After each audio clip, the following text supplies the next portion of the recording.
Sorry. I really am sorry about that. That's horrible. Um,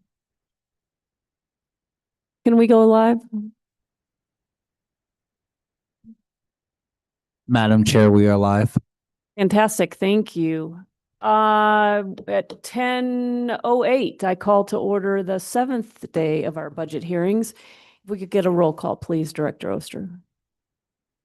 Absolutely. Good morning, everyone. Councillor Cassett. Here. Councillor Lindell.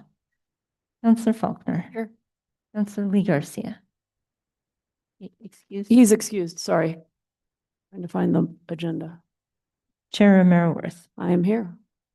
Madam Chair, you have a quorum. Thank you, and good morning, everyone. I think, hopefully this will be a half a day effort, and I think we can get through these budgets this morning. And then we'll do our little lunch thing that we're gonna do. So, with that, do we have any changes to the agenda? No changes from staff, Madam Chair. We have a motion from Councilor Faulkner, a second from Councilor Cassett to approve the agenda. All those in favor, aye.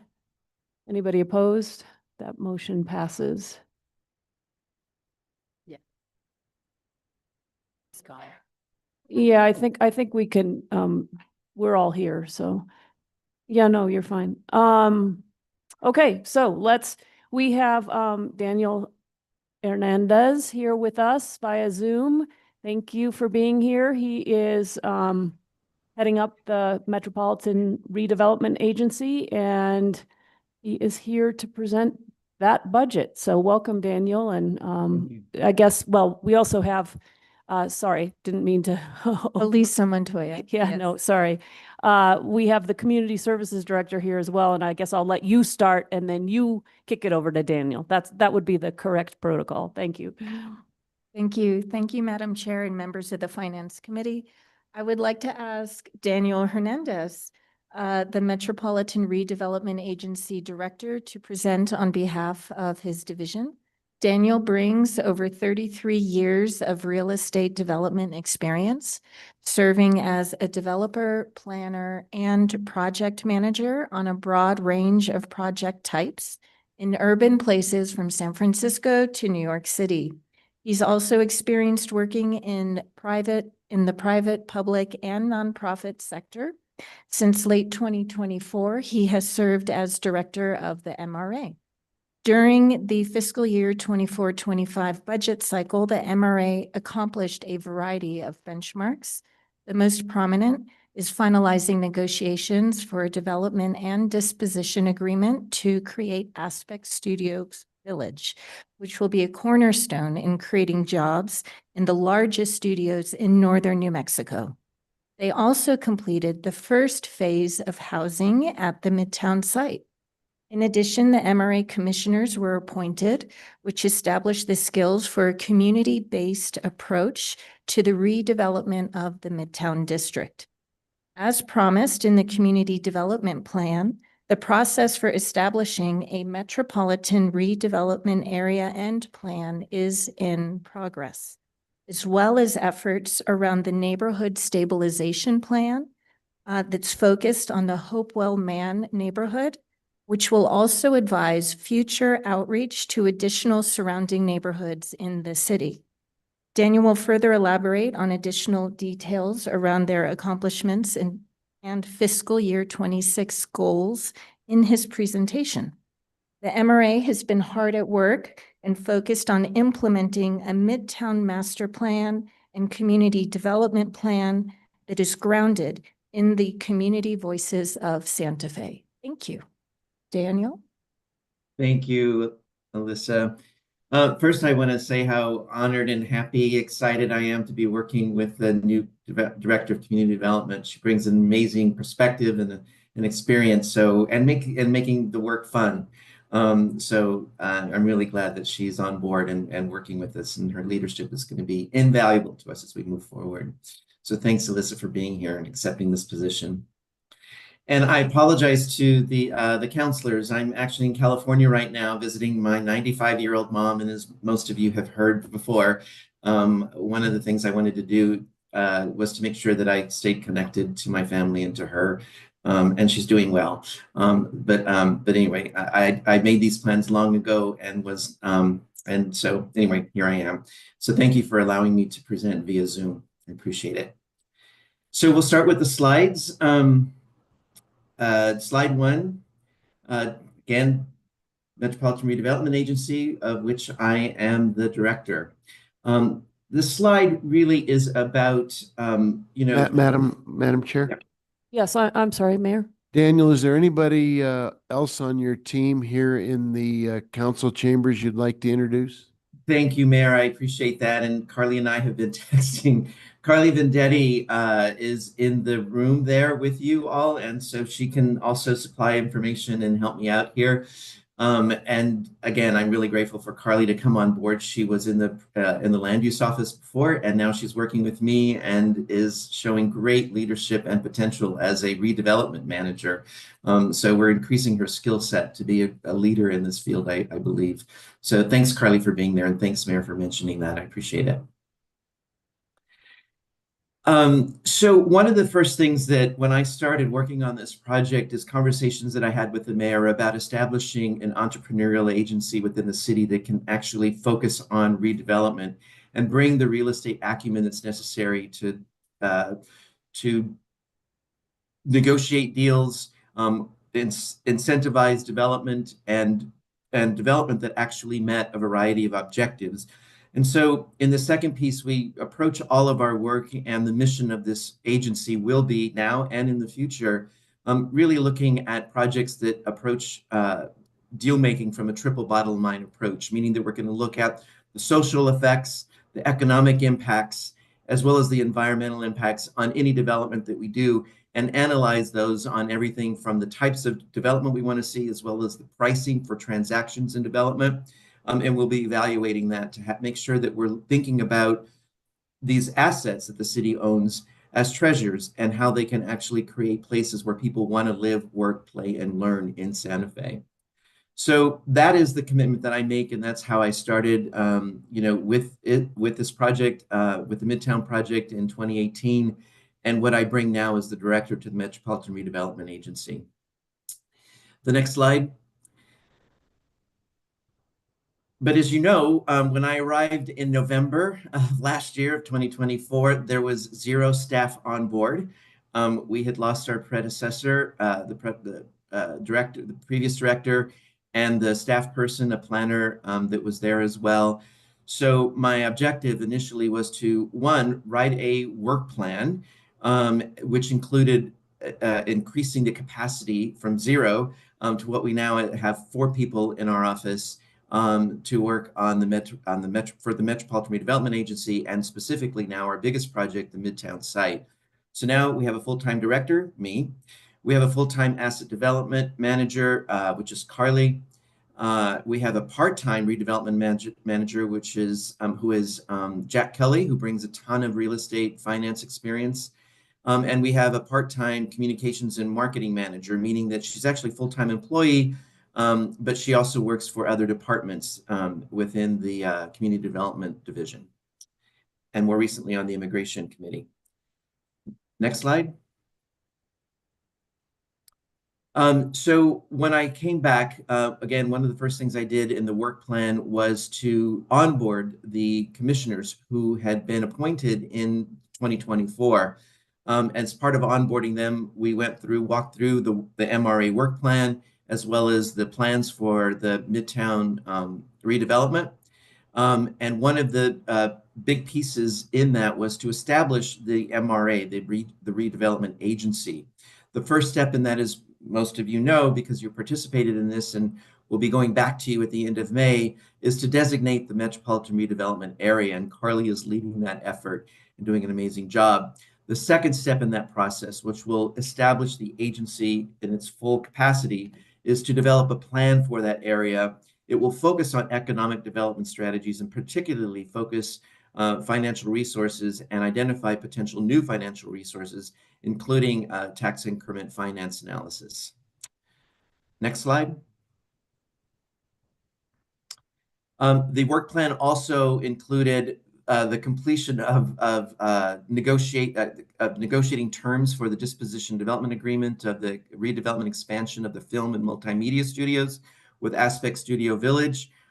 Phase 1 is underway, and he's anticipating that first phase will be completed in time for the Santa Fe International Film Festival, which is in October. So he's planning on finishing phase 1 in October, on October 1st.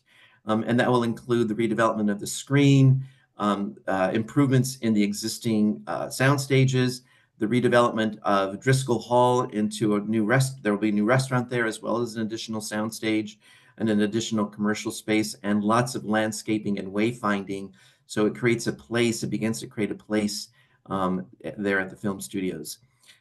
This second quarter of 2025, we want to finish the negotiations for the redevelopment of the Visual Arts Center with the Midtown Arts and Design Alliance for consideration by the governing body and a vote, which we want to bring to you within the next 2 months. And that's our schedule for that. We also anticipate, and we would like to set up 2025 going out the door with the announcement of the sale and purchase and or lease of parcels at Midtown. So we want to set up this year so that next year the governing body that can begin considering additional DDAs, disposition development agreements for other parcels at Midtown.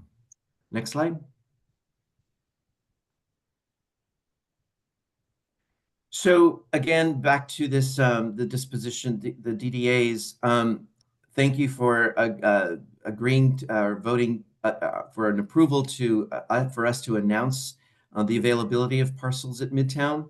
And just as a quick review, there are a total of 22 parcels at Midtown, 14 of which are in pre-development. And so that means there's 8 available for sale or lease. And since you approved us going out for public offering and entering into direct negotiations and issuing an upcoming RFP competition for affordable housing, we're getting lots of responses from developers and have begun very preliminary discussions and negotiations and proposals for various parcels at Midtown. So it's been an exciting few months leading up to this point, and hearing from developers and their ideas, which are all consistent with the Midtown redevelopment plans. The goal, and again, this is a goal, is that we want to have 100% of the parcels engaged with developers or in pre-development by the end of this year. That's a goal, and there's a lot of influences in achieving that goal, and we can talk more about that during a Q&A if you like, but and that's why we hope that we can get those 100% parcels engaged, and then in 2026 be negotiating disposition development agreements. Next slide. Part of what's happening this year and what I want to continue leading is the redevelopment of what the Midtown plans call the legacy buildings. Garson Studios was one of those legacy buildings that's in phase 1 of Aspect Studios. The others are the public library, which we want to commence a capital campaign for phased renovation. I've met with the library advisory board as well as the Friends of the Library, and they're very excited about coordinating with my office to establish that capital campaign and think about the future of that library. Similarly, the public theater is in the Midtown redevelopment in the purview of the MRA, and we're about to complete the contracts process for securing a consultant to help us develop operating models. They bring a nationwide experience as well as local experience for us to begin assessing the building and developing scenarios for operating the building, and also commencing a capital campaign for a phased renovation of that building as well. The exciting part about that project is that it brought the many alumni to the table. So we're in lots of discussions about early activation of the public theater, as well as their willingness to participate and lead with us a capital campaign. Next slide. Infrastructure is a huge question at Midtown and continues to be one of the big problem solving within our office every day. But our goal is to complete 100% of the master plan infrastructure design plans. We think that is critical in order for us to be able to move forward to identify financing sources if we say we have shovel-ready projects that are ready to be financed and moved ahead. So it's a critical element, and it's always in discussion with all of the developers that we've been engaging. They want to know what the strategy is and what the timelines are that the city.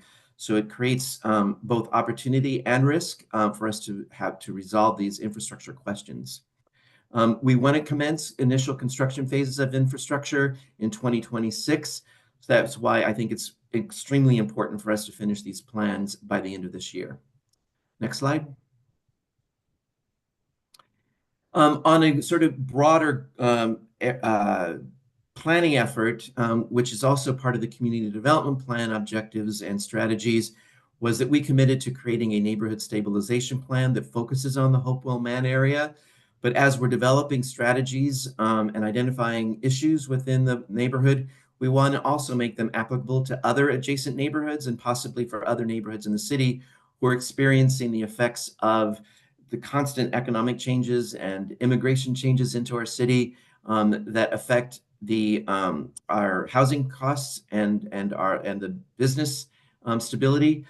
So we'll be looking at different issues and strategies and using Hopewell Man or working with the Hopewell Man community to establish a stabilization plan.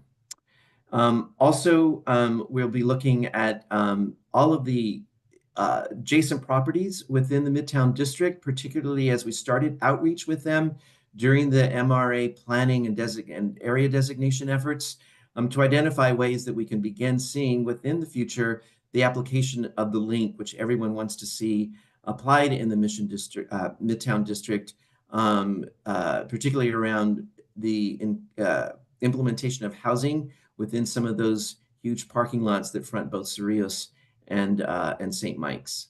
Next slide.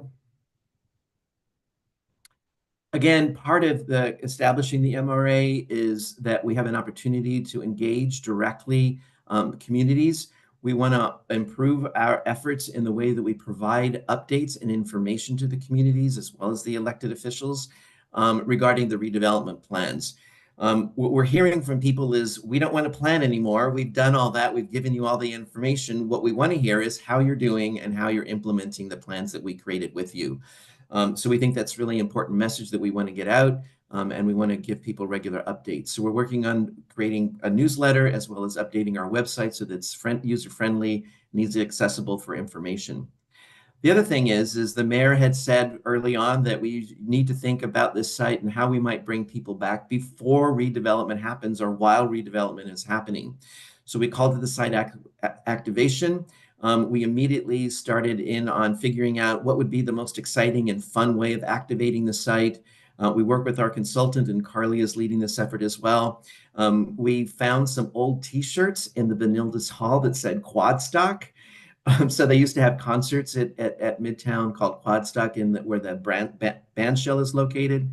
So we're planning in October, at the very beginning of October, I think we're looking at October 3rd or 4th or 5th, 2 days, probably that Friday or Saturday, of having a summer concert. We're working with a great consultant who's also an alum who used to work, who now is, her profession is actually coordinating and program managing concerts around the country, and she lives in Santa Fe. And we're also working with Lensic 360 in establishing a concert for the fall. So this is a really exciting event that we're leading up to, and we're going to do some cleaning up of that area so that it'll be fun for families and young people to come to the concert that weekend.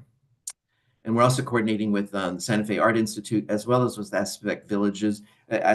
So there'll be a lot of stuff going on around the campus. Next slide.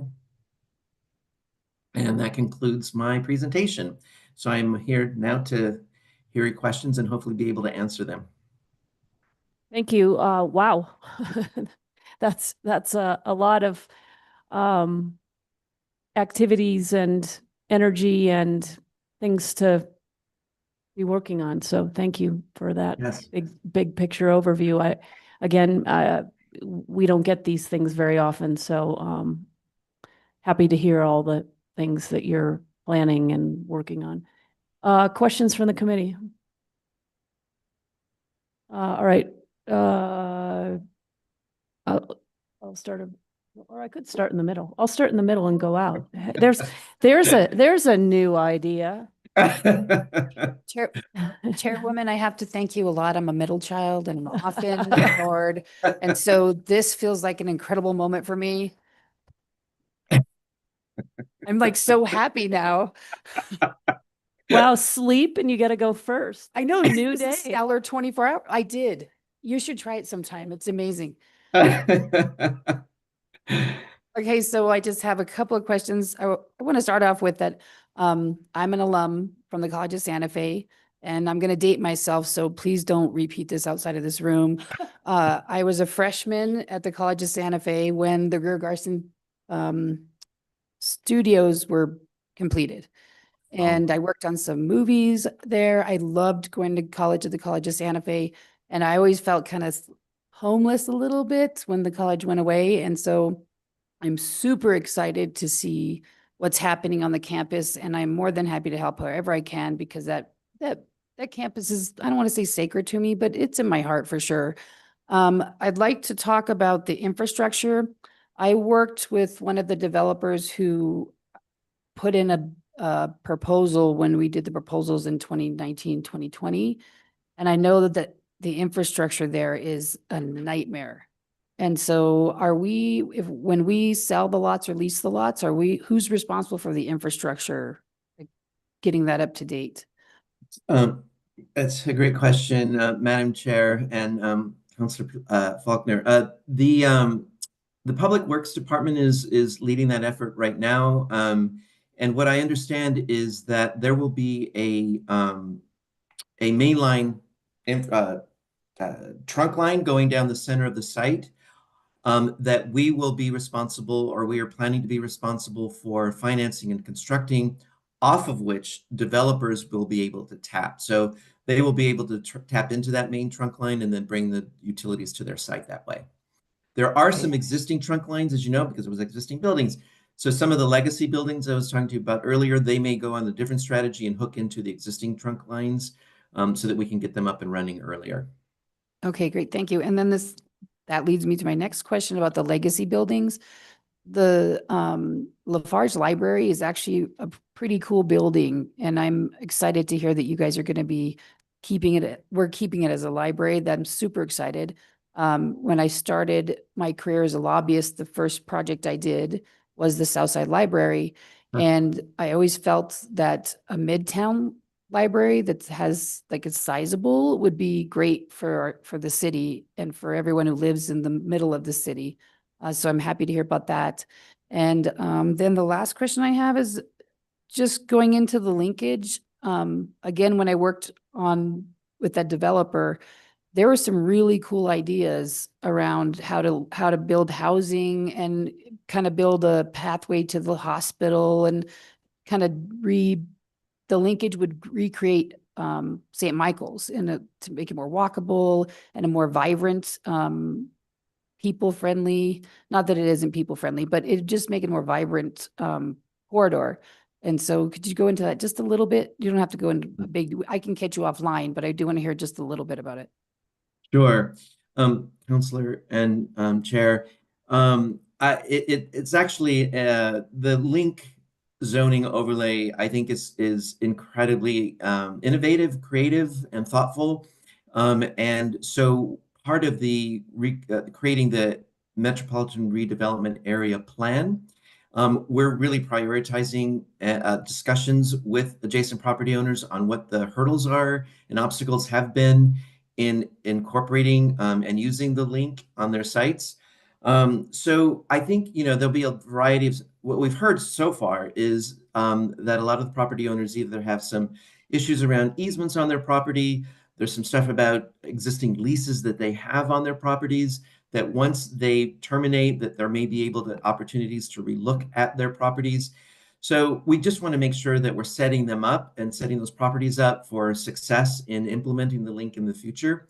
But it is about, downsizing the craziness along St. Mike's as far as traffic so that it's much more pedestrian and bike friendly, that it's mixed use and not single sort of car oriented uses. so that there's housing that can be built on those properties. The adjacent property owners are excited about it. It's just that there's other hurdles and constraints that they have to actually implementing Link on their sites. So it may not happen tomorrow, but I also think that the catalytic moment for us as a city, which often government does play, is to redevelopment sites that are not performing, like the Midtown site, and begin to set the momentum and example of the kinds of development that we want to see on adjacent parcels. So that's why I think the Midtown site itself is a really catalytic project for the rest of the Midtown district. But I'd be happy again to talk with you offline about this or anytime you want. Perfect. I'm a huge fan of long-term strategic planning. And I feel like in some cases, we haven't been doing the best at that as a Mhm. city. And so I'm really excited. This is the kind of stuff that just makes me feel alive when we're doing long-term planning and we're being Yeah. strategic and mindful in our decision-making. Mhm. So I commend you on that. But I also would like, when we're done with Midtown, could we do this on Airport Road? Yes. That would be incredible. I agree. But yes, and that's up to the governing body to initiate those kinds of conversations. And I think the MRA is set up exactly to do the kind of work that you're suggesting. And that's why I'm excited too. I think, there are so many people working on so much stuff in City Hall, and there's such amazing levels of commitment among staff in City Hall. But it's also exciting that the governing body and the mayor, including the mayor, was really had the foresight to think that we needed an agency like this that was specifically focused on these long-term plannings on a specific area, neighborhood, and community that's there. And that's what a redevelopment agency can do. So thank you for mentioning those things. Yeah, I think there's a lot of potential along Airport Road if we could just get it right. I mean, it's part of the original corridor. What is that trail called? Yes. You got it, Emma. Yes. So that there's so much we could do that would make it a nice corridor when you come into Santa Fe. You don't have to necessarily take 599.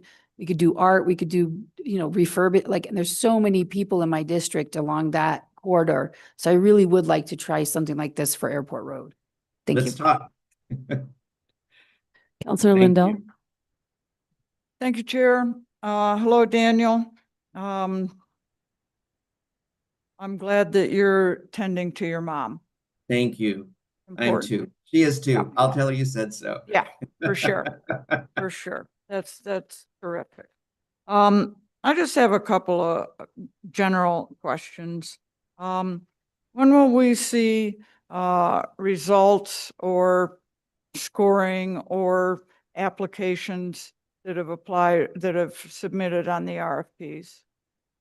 So we're kind of in discussion mode right now, but I would like to have some initial proposals to you during the summer.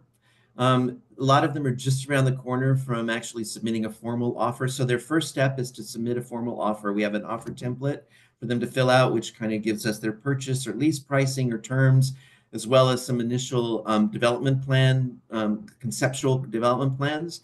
And so we're trying to get them to consolidate all the discussions into a package so that we can then begin massaging them and then introducing them to you. So I anticipate that this summer will be when we'll be able to go to you with a few projects to consider. Terrific. We have appointed MRA commissioners at this point. Yes. What's the governance structure of that commission? Are they strictly advisory? Do they have decision-making abilities? Tell us how the governance of that happens. I'll tell you my initial understanding, and then within the next 24 hours, I'll get to you something more formal so I can work with the Assistant City Attorney Marcos Martinez on this. He's the attorney for the commission. But right now there's 5 members. There's a president, or chair, and a co-chair. The chair is Dion Silva, and the co-chair is Jenny Parks. And the commission itself brings a broad range of perspectives, experiences, expertise. to the MRA, which I am really honored and proud to serve them. They currently they're still onboarding in many ways. That they're internalizing the Metropolitan Redevelopment Agency work plan for 25 and 2025 and 26. But they make recommendations to me, on which I follow up. They will make recommendations of approval to the governing body on issues around disposition, as well as currently the MRA designation area and the redevelopment and the MRA plan. So their role right now is more as stewards and of the Midtown redevelopment plan and of the MRA mission. And so I'll ask Marcos Martinez to give us a very clear understanding of what their regulatory provisions are to provide governance, because it's pursuant to state statute. Thank you. I think that that's really important. I think the people that are on that commission have an astounding amount of knowledge and expertise. And I don't know if it was you or the mayor that got them to agree to serve, but nicely done. It's a terrific commission. And if they would bring something here that my initial thought is, well, I don't agree with that, I would have to step back and say, I think they know a lot more about it than I do. And I think it's incumbent upon me to put my own opinion aside and agree with the experts, because I think they have a tremendous, they're an amazing group. Yeah. I'd like to sit and listen to them. So anyway, Mayor, nicely done. Yeah. Appreciate that. I'm sure you did some arm twisting. So that's all. Those were the things I was really interested in knowing. I think that establishing the duties and the powers of that commission are really, really important. Yeah. Thank you, Daniel. And that's all I have, Chair. Thank Thank you, you. Counselor. Counselor Cassett. Thank you, Chair. Thank you, Daniel, for being here and Carly for being here. I'm very excited to have you here. As you know, I was very excited when you took this position. Really, really pleased to see all the work that you've done in the past and being able to continue that. So thank you for taking this. I know I know it was a big decision. It's a big job, as has been demonstrated by all the goals for this year. A couple questions. I see in the budget, it's about 122,000 for various contracted services, and it includes the project management, which we've discussed recently, and urban planning. What else is in that contract line item for next year? Those actually are the two big ones. Oh, I'm sorry, Chair and Councilor Cassett. Those are the two big initiatives we have going on right now. The other one is the consulting and some of the performance payments that we'll be doing for the quad stock in the fall. Okay. So those are really where they're lying right now. And again, there's a lot of work to be done this year, so I'm nervous about staff capacity, to be transparent, but we're all really committed and working hard on what we have to do in that work plan this year. Okay, wonderful. Thanks for clarifying that. A couple other things. So you guys are trying to raise a lot of money for 3 big projects. So Fogelson, Visual Arts Center, and Greer. I'm concerned about the philanthropic communities that would be most interested in these are going to have a lot of overlap. And so stretching them very thin, knowing, that they are also doing IAIA and Girls Inc. and all the others. So I am curious about, and I know some of it's independent. I know, Midtown Arts Design Alliance, they're taking the lead there. But for Fogelson and Greer, we're heading that up, or at least we're really giving some heavy, heavy, heavy assistance to the groups that are heading that up. What is this going to look like? Because first of all, how much money are we trying to raise for each of these? And I'm pretty sure it's a lot. And then how are we, I mean, what is the strategy to potentially be able to raise the dollars for these two items? Aside from legislative appropriations, we'll keep asking them, obviously. So I'll tell you what I know today, and I anticipate that by the end of summer, we'll be able to give you a clearer picture. So it may happen in increments as far as how we might inform the governing body how financing for these Midtown projects will occur. And the reason I say that is because part of creating the Metropolitan Redevelopment Area Plan is a huge focus on financing instruments for infrastructure and for these legacy buildings.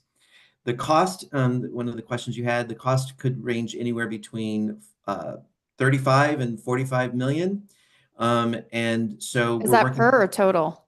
total. Okay, for those two. Okay. Yeah, and so we're working with the finance department. So Emily's here with us as well, and if she wants to chime in, please do. But we're starting initial conversations about different finance instruments that we can pursue, so that we are leveraging our government dollars with private dollars, either private equity and or debt that we can secure to build out the legacy buildings. But we're going to really rely a lot on leveraging with those capital campaign efforts. We know that they're not going to be able to cover the full amount of all those things because most of that, around 35 of that, is infrastructure, is public infrastructure, which that's not something we're going to go out the door and for a capital campaign with. So we know that we're going to have to finance that ourselves, the big trunk line that I was describing in the streets that I was describing earlier. So again, we're looking at that as the main piece of the Metropolitan Redevelopment Area Plan, financing instruments. So we'll bring information to you as that unfolds over the course of the next few months. Okay, thank you. And it's as this picture comes into focus a bit more, I'm beginning to feel that we got lucky with Aspect Studios. I mean, we just simply lightning in a bottle in that one, happened to have somebody who had the capital and wanted to be here. So that's good. At least that one got taken care of. But yeah, I look forward to hearing more about that. I know it's a heavy lift and I know it's really important. You know, as Councilor Faulkner was saying, there's a lot of nostalgia attached to this campus. There's a lot of potential, you know, to continue with those buildings. So I think it's worth the time and the effort, but I know it's not going to be easy. Councilor, yeah. Chair and Councilor, I just, all I want to say is that, you know, it is the main focus of our office right now in figuring out these financing instruments. And there's a lot of integrated information that's needed around infrastructure and these buildings. And so as we move forward over the next few months, it's really important that the office, my office, focuses in on strategies for incremental financing, incremental renovations, incremental implementation of the infrastructure so that we can begin rolling it out over time. And so those are the fine tunings that we really need to focus in on. And then looking at the long-term picture about how much does this cost and how do those funds come in over a period of time too. So those are the big questions. And, you know, I started thinking about them when I first arrived in this position. They become extremely relevant now that we're engaging developers. And they need a solid answer in order for them to assume risk in developing at Midtown. So you're correct. Phil Jesaway, the developer for the Aspect Studios, did take that risk and was willing to work with us, and he works with us almost every day as he implements phase one. I'm happy to hear that. And I know that the success of that project is going to be crucial. So I'm glad that you are still in very close contact because that's going to be very important. I think I have just some comments that you have heard 1,000 times, but I never miss the opportunity to say them. As I have said multiple times, neighborhood stabilization plan, very excited for it. And I will never let you forget the Camino Carlos Rey corridor and the neighborhoods along Siringo. Yes. Obviously, my constituents are going to be highly impacted, both positively and potentially negatively, by the Midtown redevelopment. And so planning ahead for that is incredibly crucial. This is already a neighborhood that is seeing displacement. It is, I think, the well, when I was running for office, the average median housing price in my district was 450,000. And remember, like District 4, this is the core of the, working class of Santa Fe, and well, now District 3 as well. So really want to make sure that focus continues. The Midtown Engagement Partner Model, I will never stop singing its praises. I know it was hard. I know we learned a lot. I think it is so important. And I really, I guess this is maybe more comments for city manager and city leadership of how we leverage those lessons, put in that investment when we are doing projects. I know already the general plan is taking those lessons learned from there. So thank you for that work. Franklin Miles Park, which is, one of the flagship parks of District 4. It has seen brighter days. You and I have spoken about this, but I would like to hear more about how Franklin Miles Park can benefit from the Midtown redevelopment, from some of the dollars that will be coming in here, and advocate for that park to really get the attention that it needs. I know that there's going to be a central plaza, there's open space in the development, but when it comes to parks, Franklin Miles is going to be the one that's really serving we're now up to 1,250 potential housing units on this site. Yes, Chair and Councilor. Yes, so the Franklin Miles Park has always been a really a very important element of the Midtown District itself, the broader Midtown District, not only the Midtown site. And as you may recall, that during the planning of the Midtown site, we talked a lot about the connections between the site and the surrounding assets, meaning neighborhoods, public assets, such as the park. Franklin Miles Park. We're excited that it's now going to be included in the Metropolitan Redevelopment Area for a variety of reasons. One is the main purpose of a Metropolitan Redevelopment Agency is to advocate for resources to be dedicated to the assets within their purview. And since now the park will be within our purview, we'll be able to advocate for that. We also think, though, that the priorities for any initial funding streams that come in that we can secure, again, in collaboration with the finance department, should be dedicated to the infrastructure and legacy buildings at Midtown. But the park is really critical to the broader neighborhood.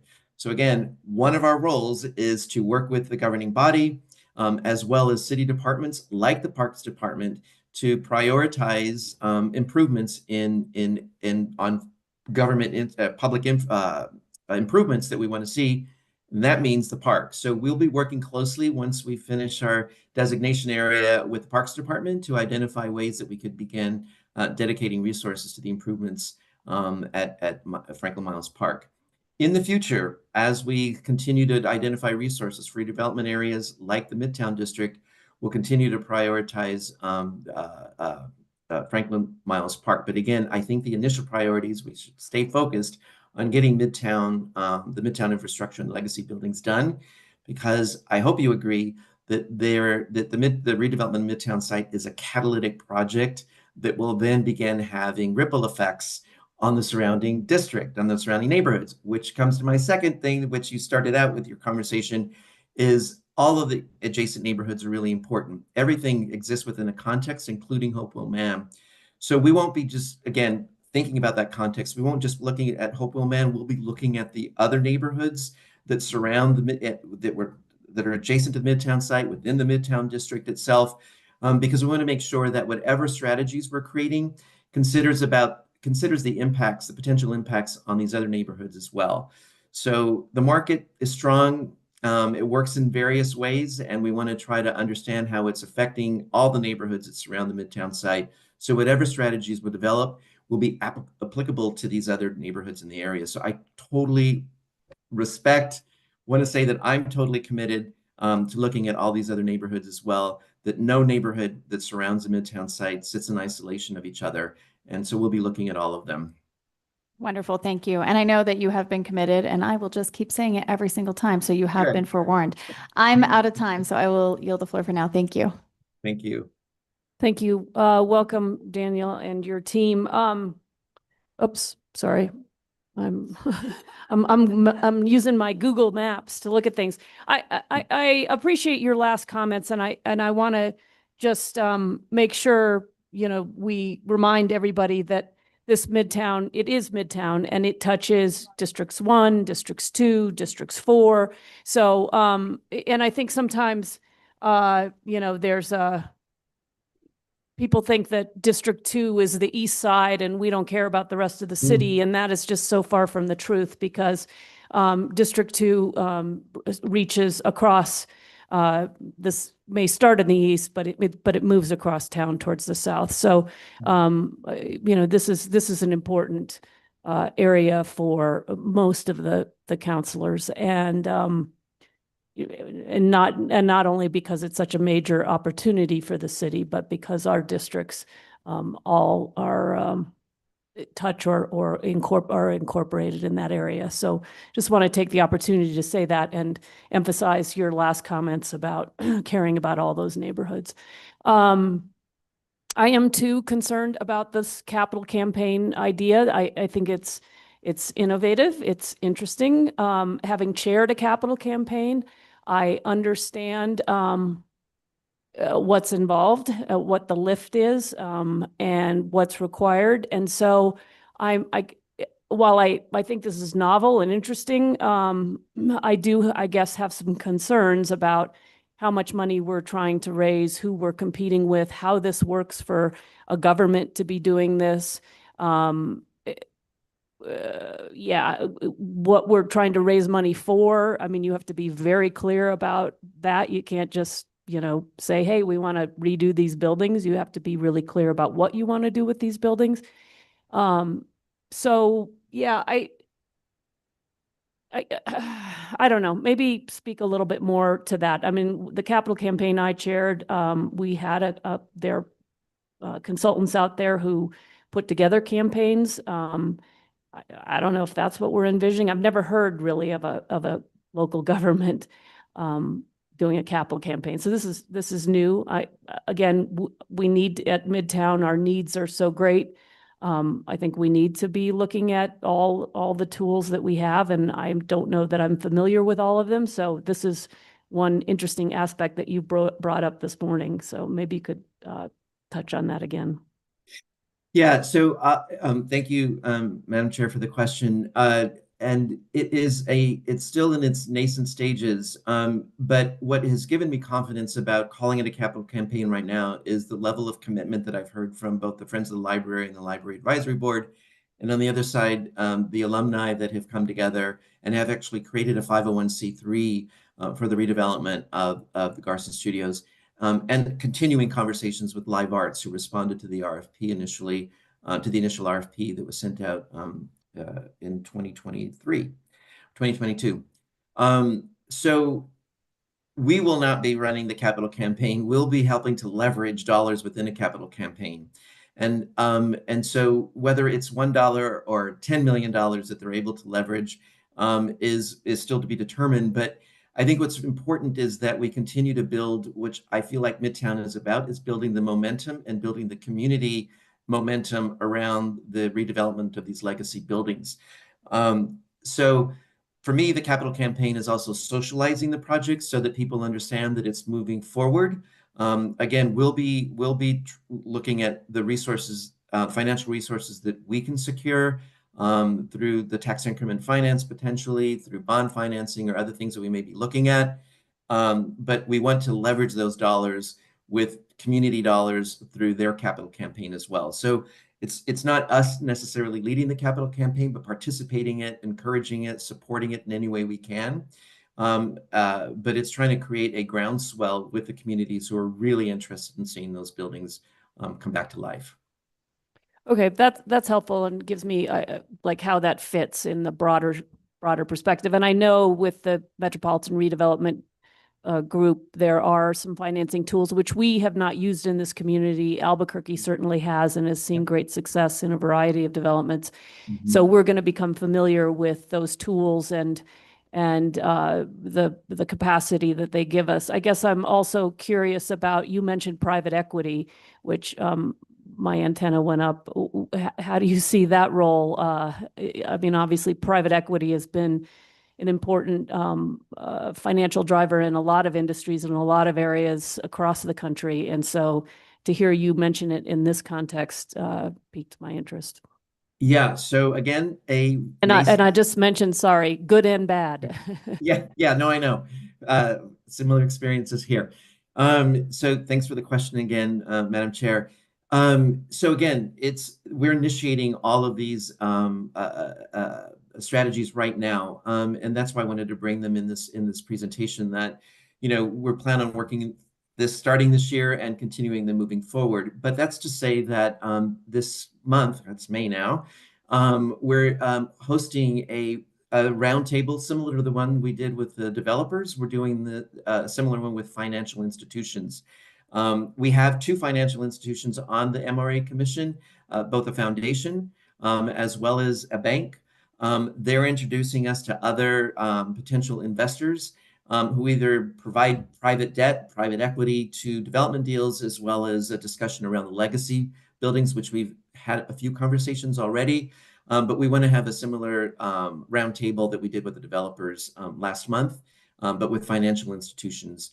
And so again, we'll be presenting this idea about private equity coming into these types of projects and their commitment to social investments like this. So we'll be researching and discovering that over the course of the next few months too. But we're hosting that roundtable later this month, I think on the 21st. Great. I mean, and I think, the nature of Midtown and the needs there are going to require us turning over every rock and, pursuing all of these things. No one thing is going to fund all the need that's there. Right. Just one last comment about that. Thank you for saying that, Madam Chair, that, we're asking them a lot of these kinds of questions and as well. And so again, part of that capital campaign strategy is just to begin socializing ideas among investors. We know that the developers we're talking to, they bring their own financial capacity and investment instruments, but we want to begin having our own as well. So again, we can actually do some matchmaking with developers who may want some good financing for their projects, especially on affordable housing deals. But we actually want to have those conversations and direct relationships as well with them. Great. And you and I have talked offline about this, and I'll just emphasize it again. As long as you're doing these roundtables and these tours and things are starting to happen and come alive, I just want to make sure that you take the time to loop in the legislative delegation. I'm not sure that we've done enough there. And it's going to take a continual effort with them as well as with all these other things. So just want to make sure that that's also on your to-do list as you think about, socializing this. So. Thank you, Madam Chair. It's great comment because I just sent emails this week to them at the state. So thank you for mentioning that. And so true. And it's probably not been the best in the past, but I want to make it part of the one of my agenda items for this coming year. Yeah, and I think it's gonna take multiple. Getting them all together. They don't probably come together in a roundtable as easily as some of these other constituencies. So you're probably going to have to bird dog them. Okay. Other questions from this committee?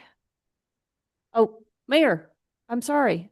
You need to come up here. No, I'm in the peanut gallery. I think you've made it pretty clear. I was trying to move away from that. Thanks for giving me a chance to just say a few things. First, I'm so grateful to Daniel for coming back to work for the city and taking this on.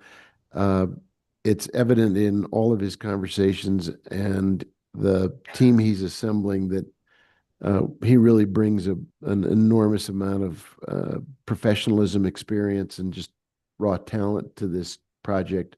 And it is a critically important project for us. So having the right person in the chair makes all the difference in the world.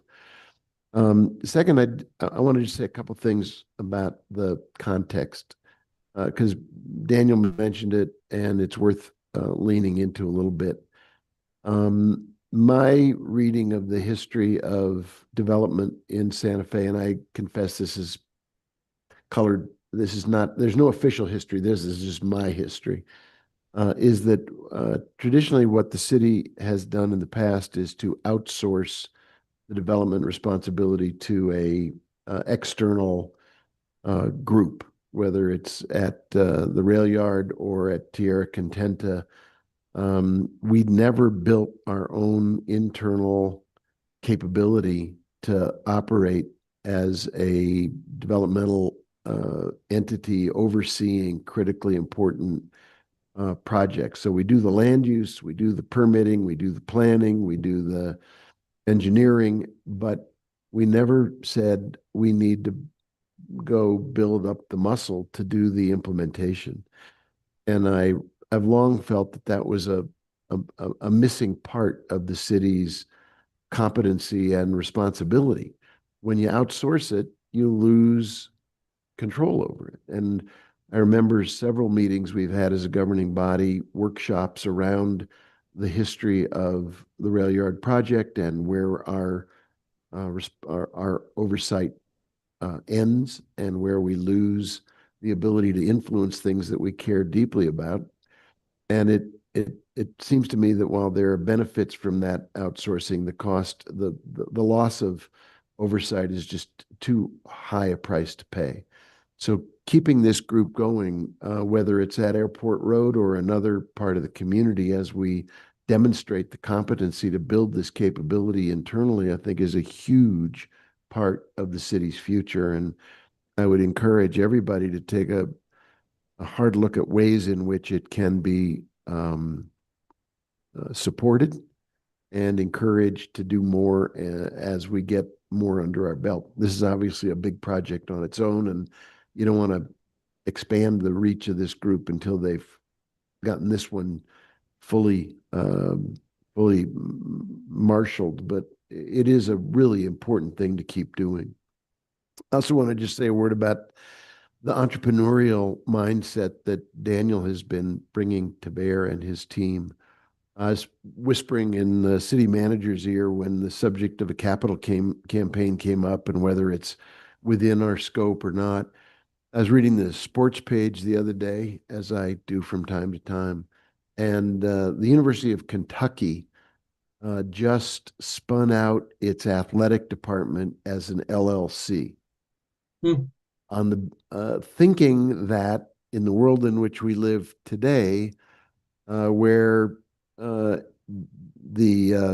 college athletes are now getting NIC deals and recruitment is based on portals, and it is not a far-fetched idea to think that a athletic department it was a far-fetched idea until I read it 2 days ago that you could entrepreneurialize an athletic department of a university in order to find new ways to finance sports in your college.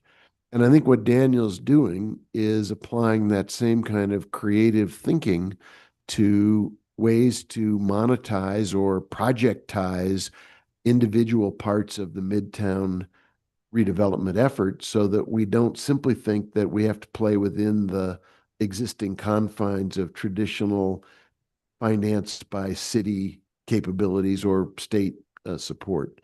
And we'll see whether it pans out or not. I think it's pretty creative. And more of that creativity is what having this group, this new entity internally with a great board, as Councilor Lindell mentioned, the talent on that board is substantial, with lots of experience in a variety of ways. I just look forward to the continued acceleration of the work at Midtown. We've really seen the go button get hit, and it's impressive.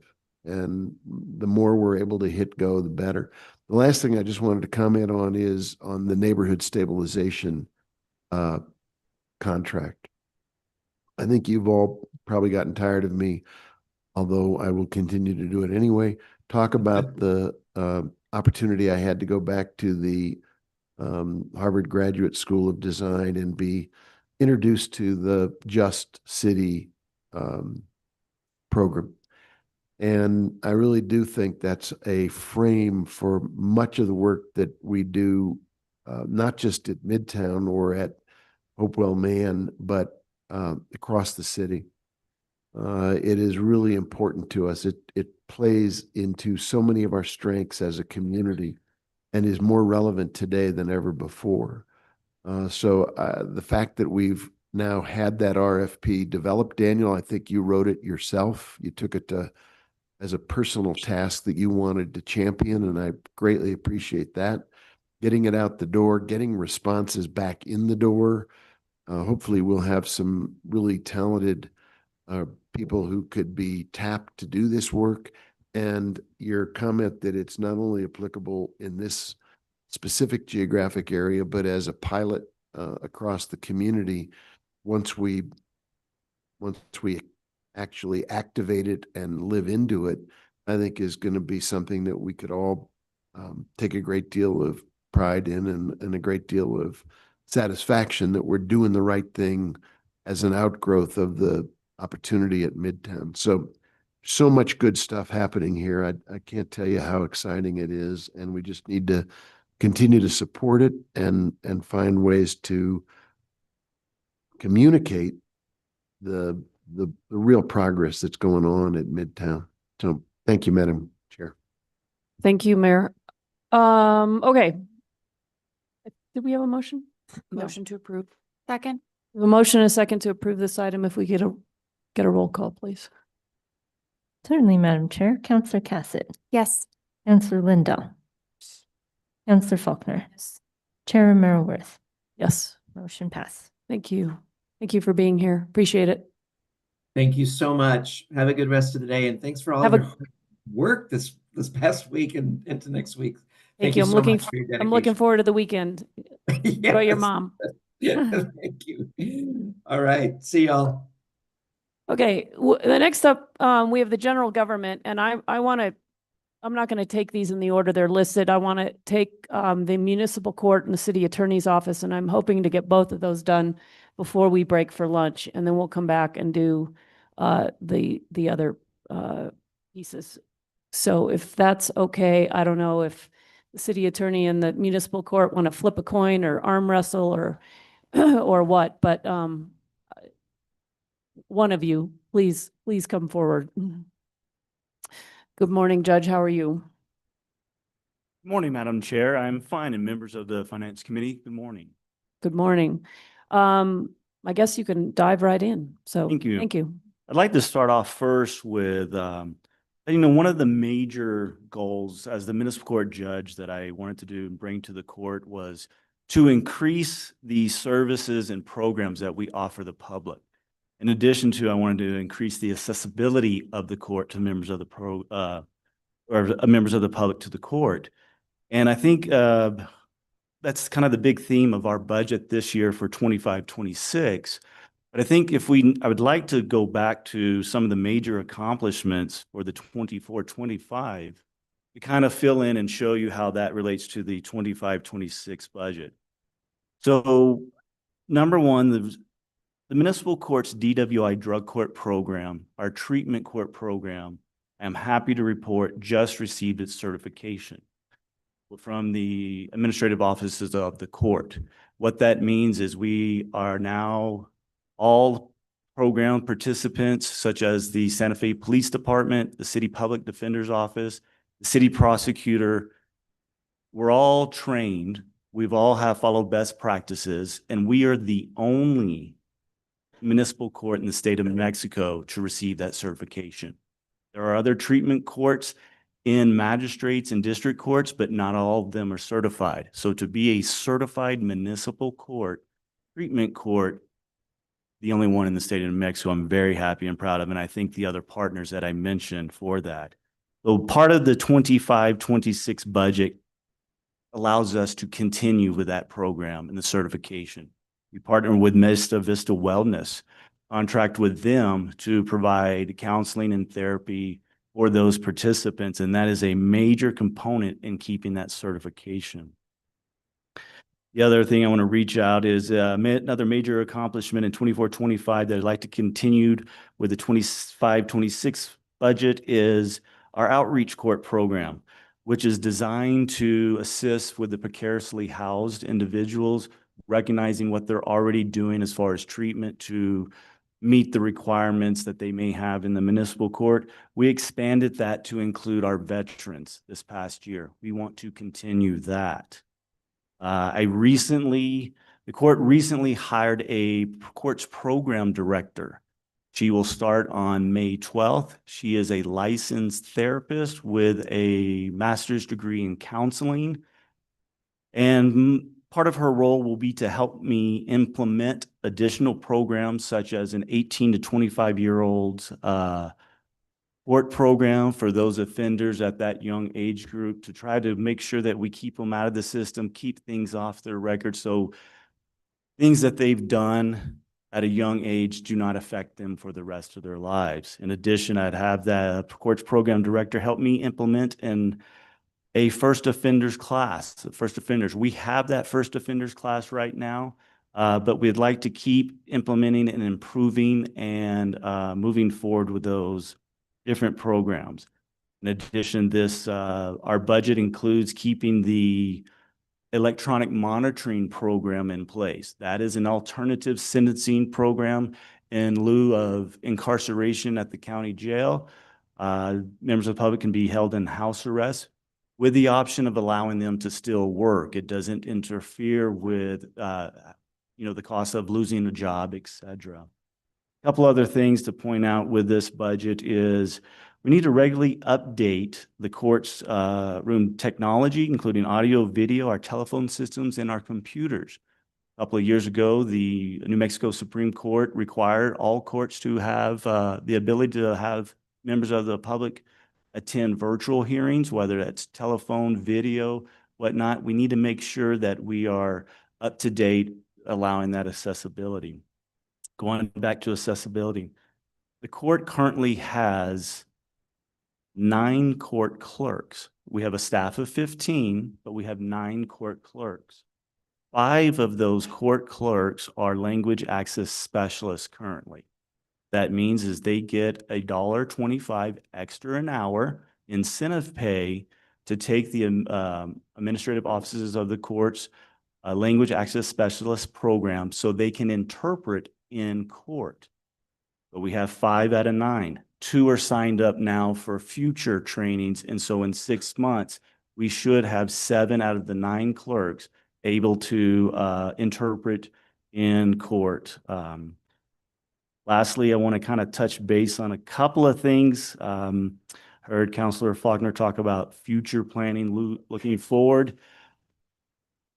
Upcoming funding, possibly thinking from the court, is more funding for programs based on the best practices that the court's program director and I find throughout implementing these other programs in case we need more money to implement different things.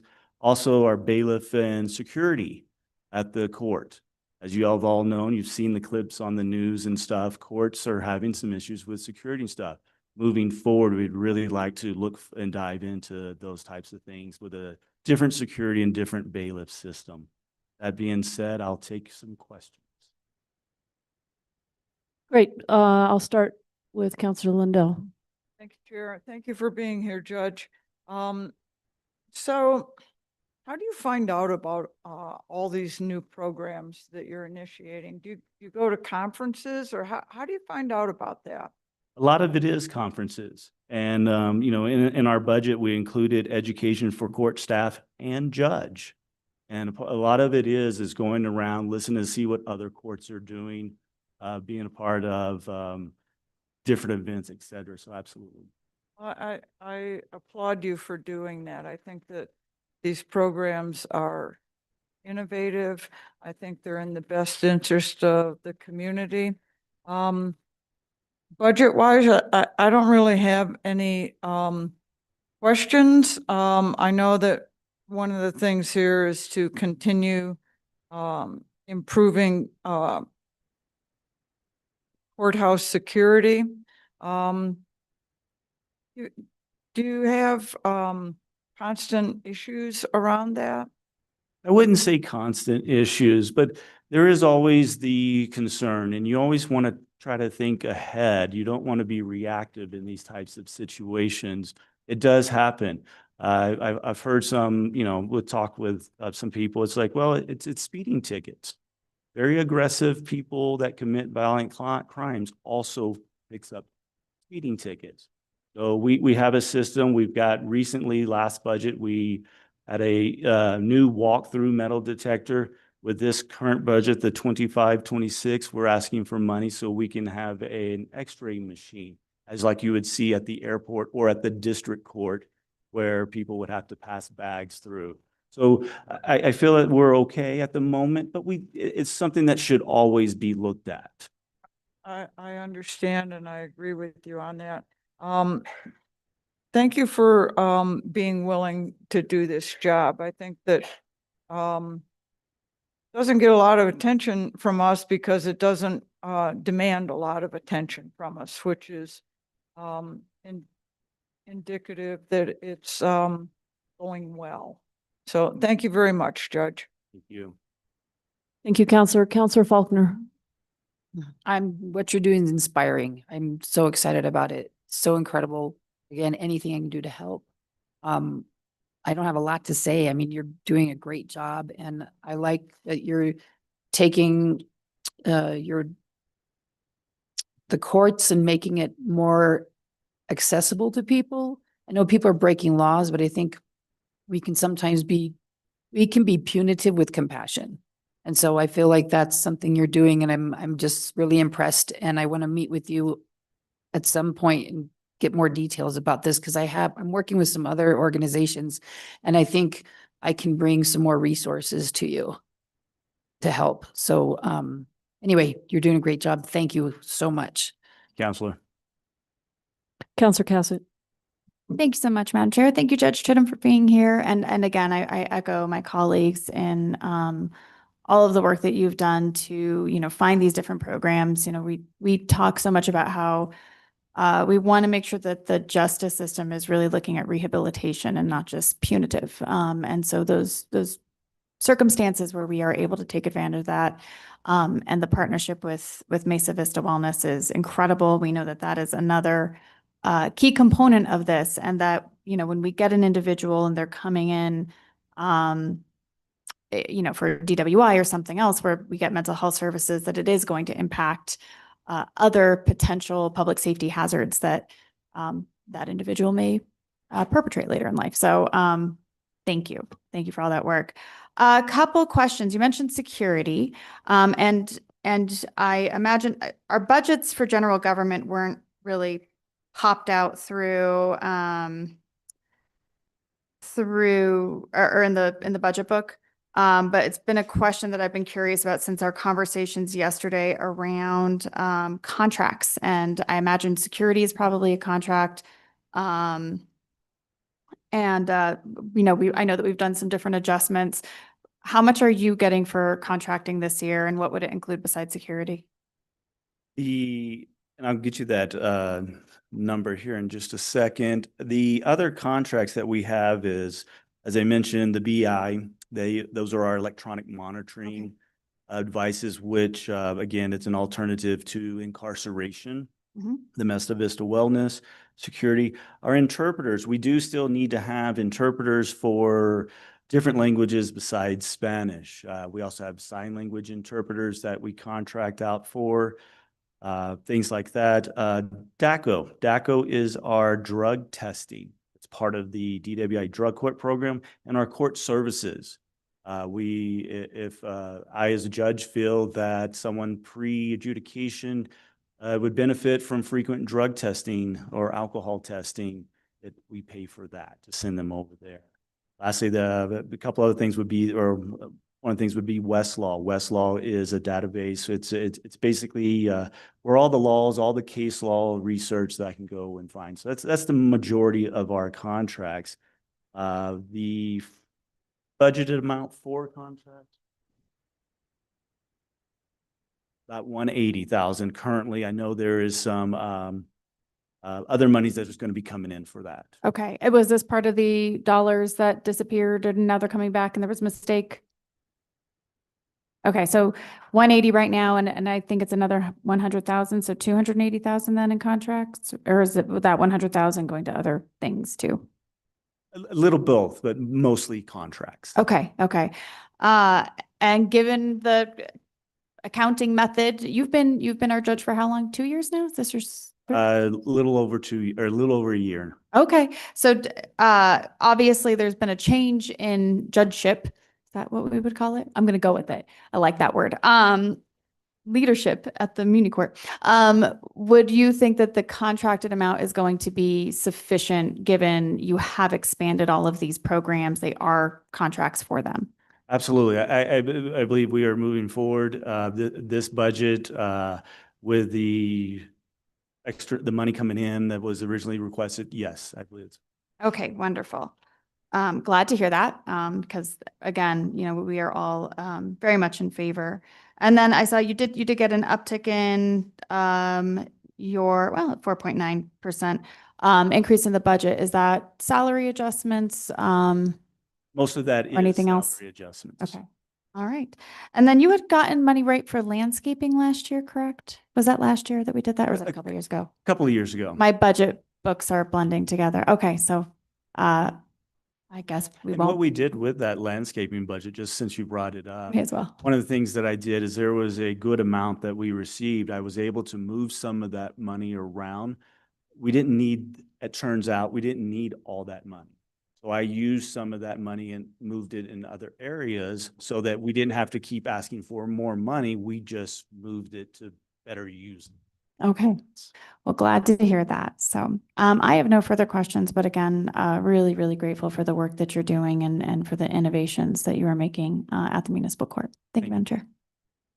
Thank you, Counselor. I'd just echo, really impressive to see the work you're doing to professionalize the municipal court, the innovation you're bringing.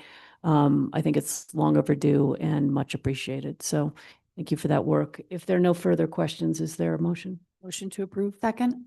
We have a motion and a second to approve this item. If we get a roll call, please.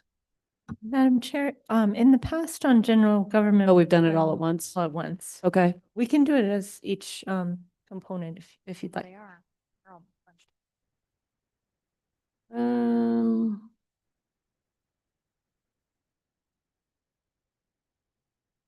Yeah. All right, we'll wait. Thank you very much. Oh, you want to? Why not? Thank you. Yes, you are. You're a little ornery today. It's because it's Friday. Okay. I think whoa. Uh-oh. Everybody okay over there?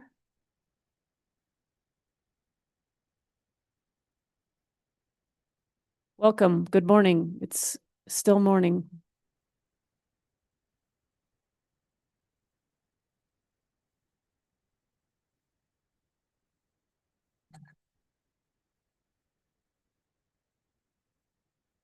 Welcome, City Attorney McSherry.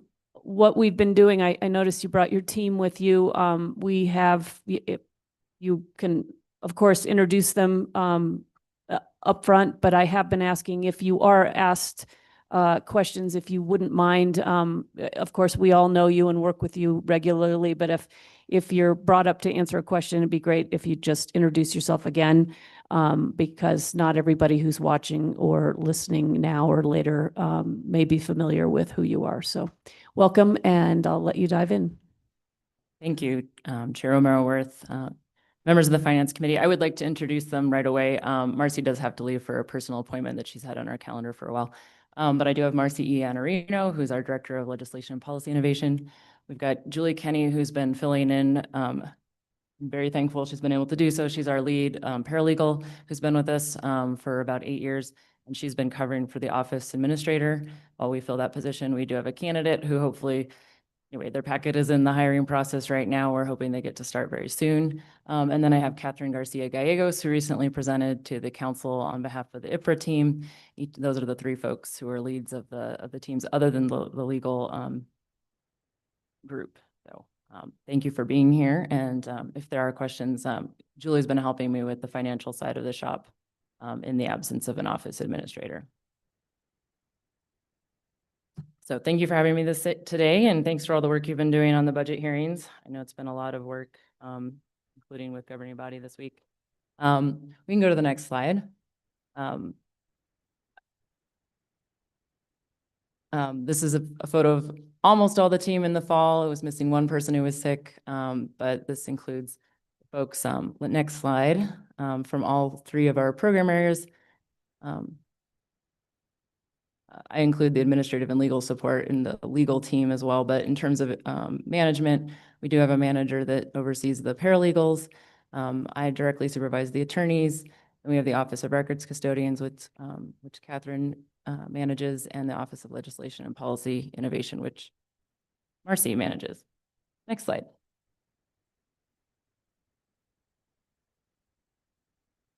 So in terms of what's included in the budget, it's pretty bare bones for the city attorney this year. Primarily, you're funding salaries. It would be 87% of our budget if there were no vacancy. So primarily, you're paying for people. And the people are your in-house counsel. That's what we do on the day-to-day basis for the municipal corporation. That means we advise the elected officials, the departments, employees, committees, and appointees of the city. And that's representation in a variety of ways. Day-to-day advice about interpretation of laws, representation in city negotiations, prosecution of municipal citations, representation in administrative appeals and land use appeals to certain, a huge variety of administrative appeals, everything from land use appeals to certain employment-related matters. And those go in front of hearing officers typically first, and then to district court, or in front of committees in the case of land use matters. And then defense of any other actions that come up. Be declaratory actions. It could be injunctions seeking to stop enforcement of a city ordinance. It could be contract disputes, all of the above. We also provide oversight of risk litigation counsel. Risk litigation counsel budget is not in the city attorney's budget, so those contracts are through the risk management budget. That's something the city might want to look at in the future, particularly given our increased self-insured retention, because we are essentially directly paying city funds for most of that outside council representation, which did not used to be the case. Over the last 8 years, we've gone from a $50,000 self-insured retention to a $1.5 million self-insured retention. So almost 100% of any cases that we've had while I've been at the city have been under $1.5 million total for both legal representation and settlement. So with that history, right now we are basically directly paying for any of those costs anyway. So we really might want to look at a future model that changes that. We also do the discovery, collection, and production for risk litigation out of the city attorney's office. So that's primarily with our paralegals. So Julie Kenny and Kendra Payne, who are both based here out of City Hall, provide that type of collection and production, working with outside counsel on those cases. We have a paralegal at municipal court who works with the prosecutor on the discovery of criminal cases, working with the police department. We also do the nuisance abatement, foreclosure action, legal actions, legislative review, legal research, contract review. And there's over 700 contracts a year that we do legal review on. And that's anything from procurements to MOUs, JPAs, leases, licenses, and real estate contracts. We also review personnel matters, and that's in the hundreds as well. And policy review and trainings. And so that's your general counsel type of function from the city attorney's office, and that includes both the legal support staff and the attorneys. And there's 12 of us total, so 8 attorneys, including the prosecutor, 3 paralegals, and the office administrator, who is also the contracts administrator for the whole city, really, for the legal review of all contracts for the city. And we can go to the next slide. The other 2 programs are the legislative staff with 3 employees and the records custodians with 5. The biggest changes to our department have been the increase for records custodians in the last few years. So this is the first fiscal year. We had the 2 new positions for records specialists. We went from 1 employee about 3 years ago in the city attorney's office and part of an employee in the police department covering IPRA, to consolidating those 2 into the city attorney's office, adding the manager position, and now Catherine's been in that about 3 years, and then adding 2 more employees to that office. That's the biggest change that's happened in the office. The other change is the policy analyst that was added a couple years ago. And so we're still within the first couple of years of that position. Everything else has been relatively flat since I arrived at the city, so for the last 7 years about. For the salary and benefits of the legislation and policy staff, the city is getting coordination of legislative and policy requests, drafting of bills, resolutions, and amendments, working with staff on the FIRs and memos that accompany those legislative packages, tracking and supporting committee review of the legislation, agenda management for legislation, and policy research, evaluation, and presentation, and trainings. And so trainings is one of the things we're hoping to roll out. I think we did one last year for the orientation for the counselors. We're hoping to train staff in the near future on how to facilitate and make that process more streamlined for staff, and so that they understand how to best work with our team and with counselors when we're drafting legislation, and how to best be experts on that, and how to help with the memos and FIRs. We're also looking at updating FIR guidance and format. So that's something probably that folks will be hearing about over the next year. In the records custodian's office, the city is, through the payment of salaries and benefits for the records custodians, you're getting facilitation of the records requests, tracking of the requests, communications with requesters and staff, coordination of the city response to IPRA requests. There's a lot of people involved in that process, responding to complaints and trainings on IPRA. You can go to the next slide. So after we get through the personnel and benefits, the majority of our budget then goes to services of other departments in the general liability. That's 61% of our non-personnel costs. There's 5% for legal contracts in this year's budget. That's a 5%, that's a reduction from this year, but this year's legal contract budget is not really representative of what we're spending. The Economic Development Department is contributing towards the Midtown contract for outside counsel services on real estate. We've already done that. We're about to do that again. We're going to be bringing an amendment to that contract to the next governing body meeting to add some from FY26 from the city attorney's budget, and from FY25, this year's fiscal year budget, from the Economic Development's budget for this year with Midtown. And that's the firm that helped us quite a bit with the disposition agreement with Garson Studios, and also recently with the closing engagement with the New Mexico Finance Authority, and the loans that the Aspect Studio was getting for their down payment to the city, which has now been paid, and their financing of $11 million of investment in that property. So there were a lot of closing documents involved in that, and it was very helpful to have expert real estate counsel as we negotiated those documents with the NMFA and with the Aspect Studios. So we're benefiting quite a bit from that service, and we'd like to continue working with that firm as we enter additional dispositions with other developers. So this fits into well with what Director Hernandez was talking about earlier in terms of the next negotiations and dispositions that we're going to have. So it is very helpful to have experienced real estate counsel. And it doesn't necessarily make sense for that to be a forever role on the city attorney's team. We have folks that work with those folks, but this is such a one-time opportunity for the city to use that type of expert real estate knowledge in this disposition. I think it's worthwhile. The other contracts are for specialized legal advice, including HIPAA. Sometimes we have some complicated things that happen with the fire department. It's a very small contract. We typically only use a couple thousand a year. From that, conflict counsel for the city prosecutors. That's like when we had an intern, for an example, that had a matter. So we used our conflict counsel when deal with that municipal court situation. Or if there's another city employee, which also happens, that type of situation. So we do have backup counsel for that. Again, just a couple $1,000s a year for that. And then special projects counsel, which includes the Midtown disposition situation. Other costs are primarily general liability assessment services to other departments and software. Software includes things like Westlaw, the Next Request software. It's up a little bit this year compared to last year because we are overlapping the Next Request software with the onboarding of what's called Gov Q&A, which is going to be the service we'll be using starting in FY26, but there's a little bit of an overlap between the two services, which is good.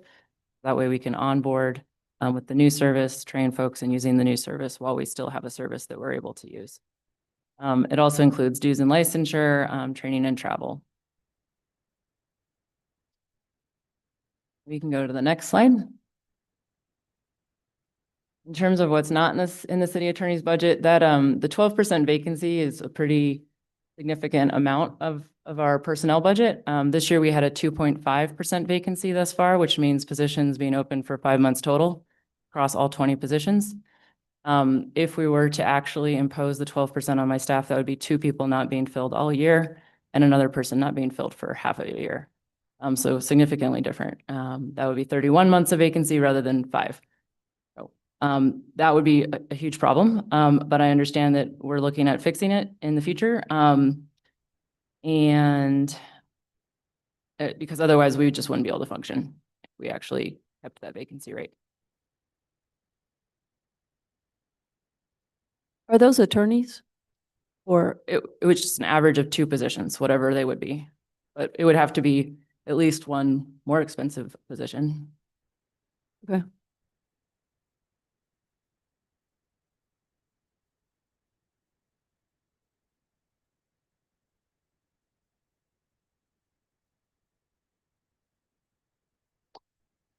But that basically concludes my presentation. I put some scenarios of if I actually had to cover this vacancy rate of what we would have to do, which are none of them are really feasible for the city, which is why we do need to find another option.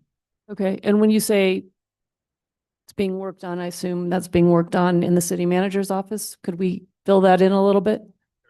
Chair, Councilors, the concept of the vacancy credit is just that the recognition that over the course of a year, there's X number of dollars worth of vacancy that the city will benefit from in terms of having extra money to use. It gets allocated in the initial budget by department. Actually, in many cities, you don't put it by department, you put it into a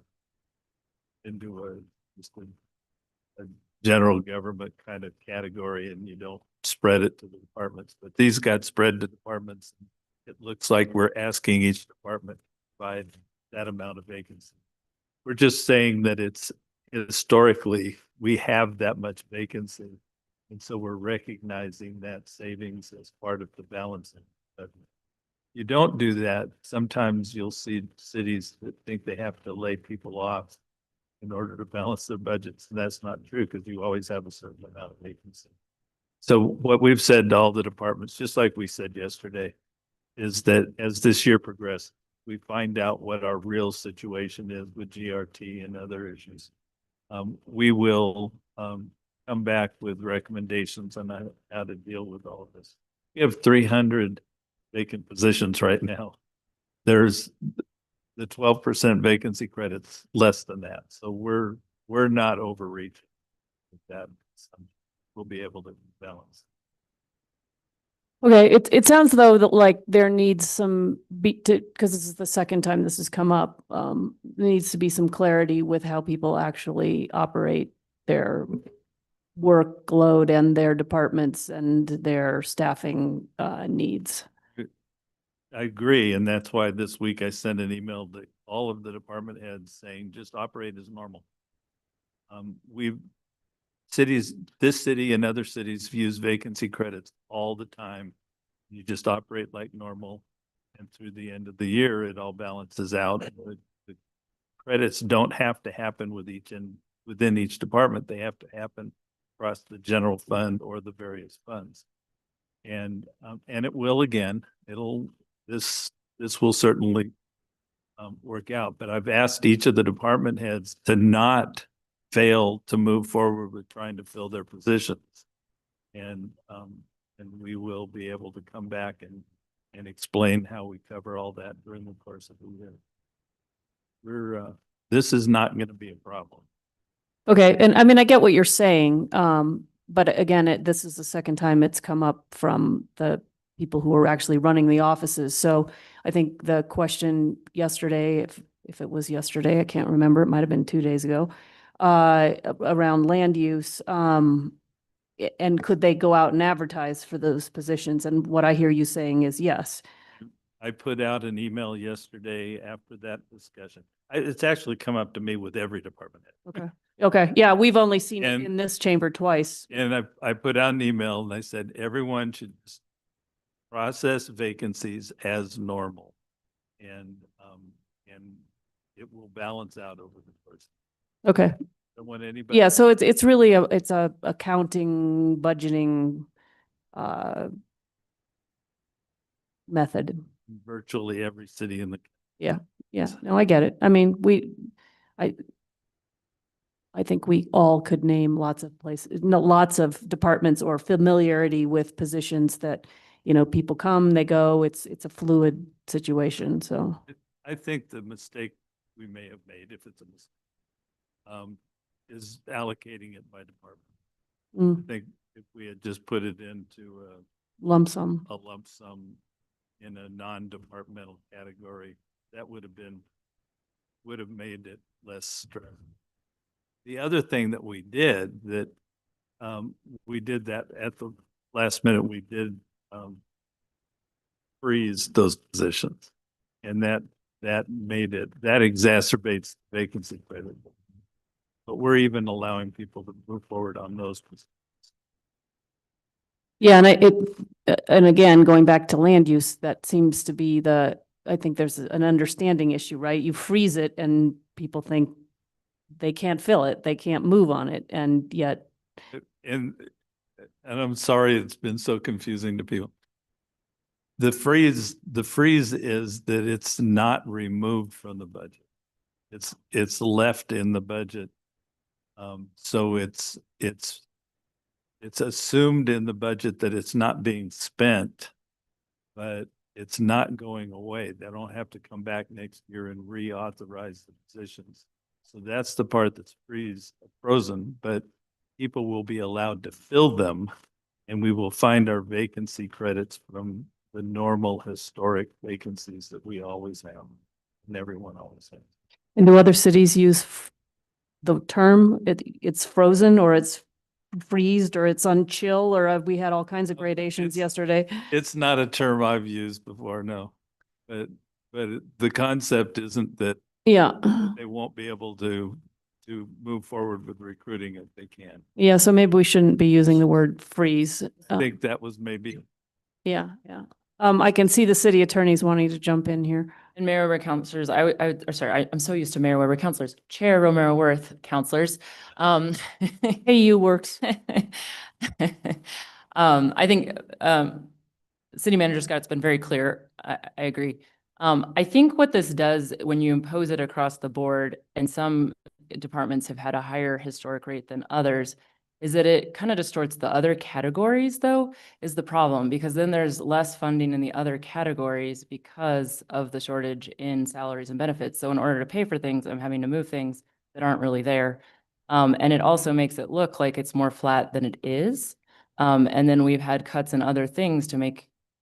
So I just don't think it's a realistic perspective of each department's budget, the way and I understand we're gonna be working on it throughout the year.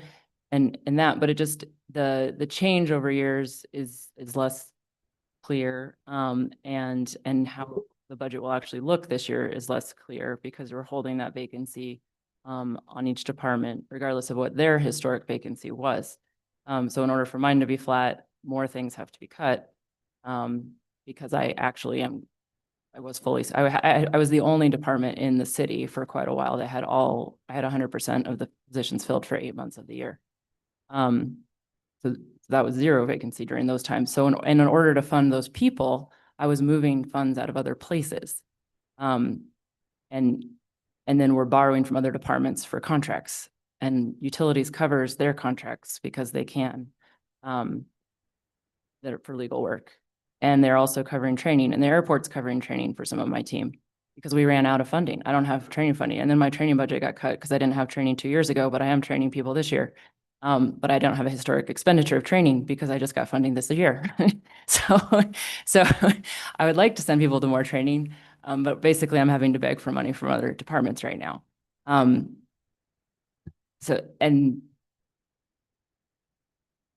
Yeah, so your budget is unique in this situation, it sounds like. And I do remember having the conversation about you being fully staffed, which is why when I looked at this, I was like, wait a minute, how can you have a vacancy rate? I thought you were fully staffed. So, yeah, so I hear you, and I see city manager wants to jump in again. I agree entirely with what Aaron just said. We need to do our budget different. And I think we will find a good approach very shortly to moving forward with next year. The City way- manager, apparently they can't hear you. So your mic. Or is your mic on? And Yeah, the maybe mic's on. bring it closer to, you have Okay. a kind of soft voice anyway. Yeah, the mic's on. There are a lot of things that we do here that lead to those kinds of impacts. For instance, and I don't want to belabor it because this is future, not budget, but the way that we move money between different budget lines and different budgets is entirely different than any place I've ever seen. And we make work. And there are things that we need to do. The kinds of things the city attorneys had to do to pay for, what did you say, training, and it shouldn't be that difficult. Contracts. It shouldn't be that difficult, and we need to fix a number of things going forward.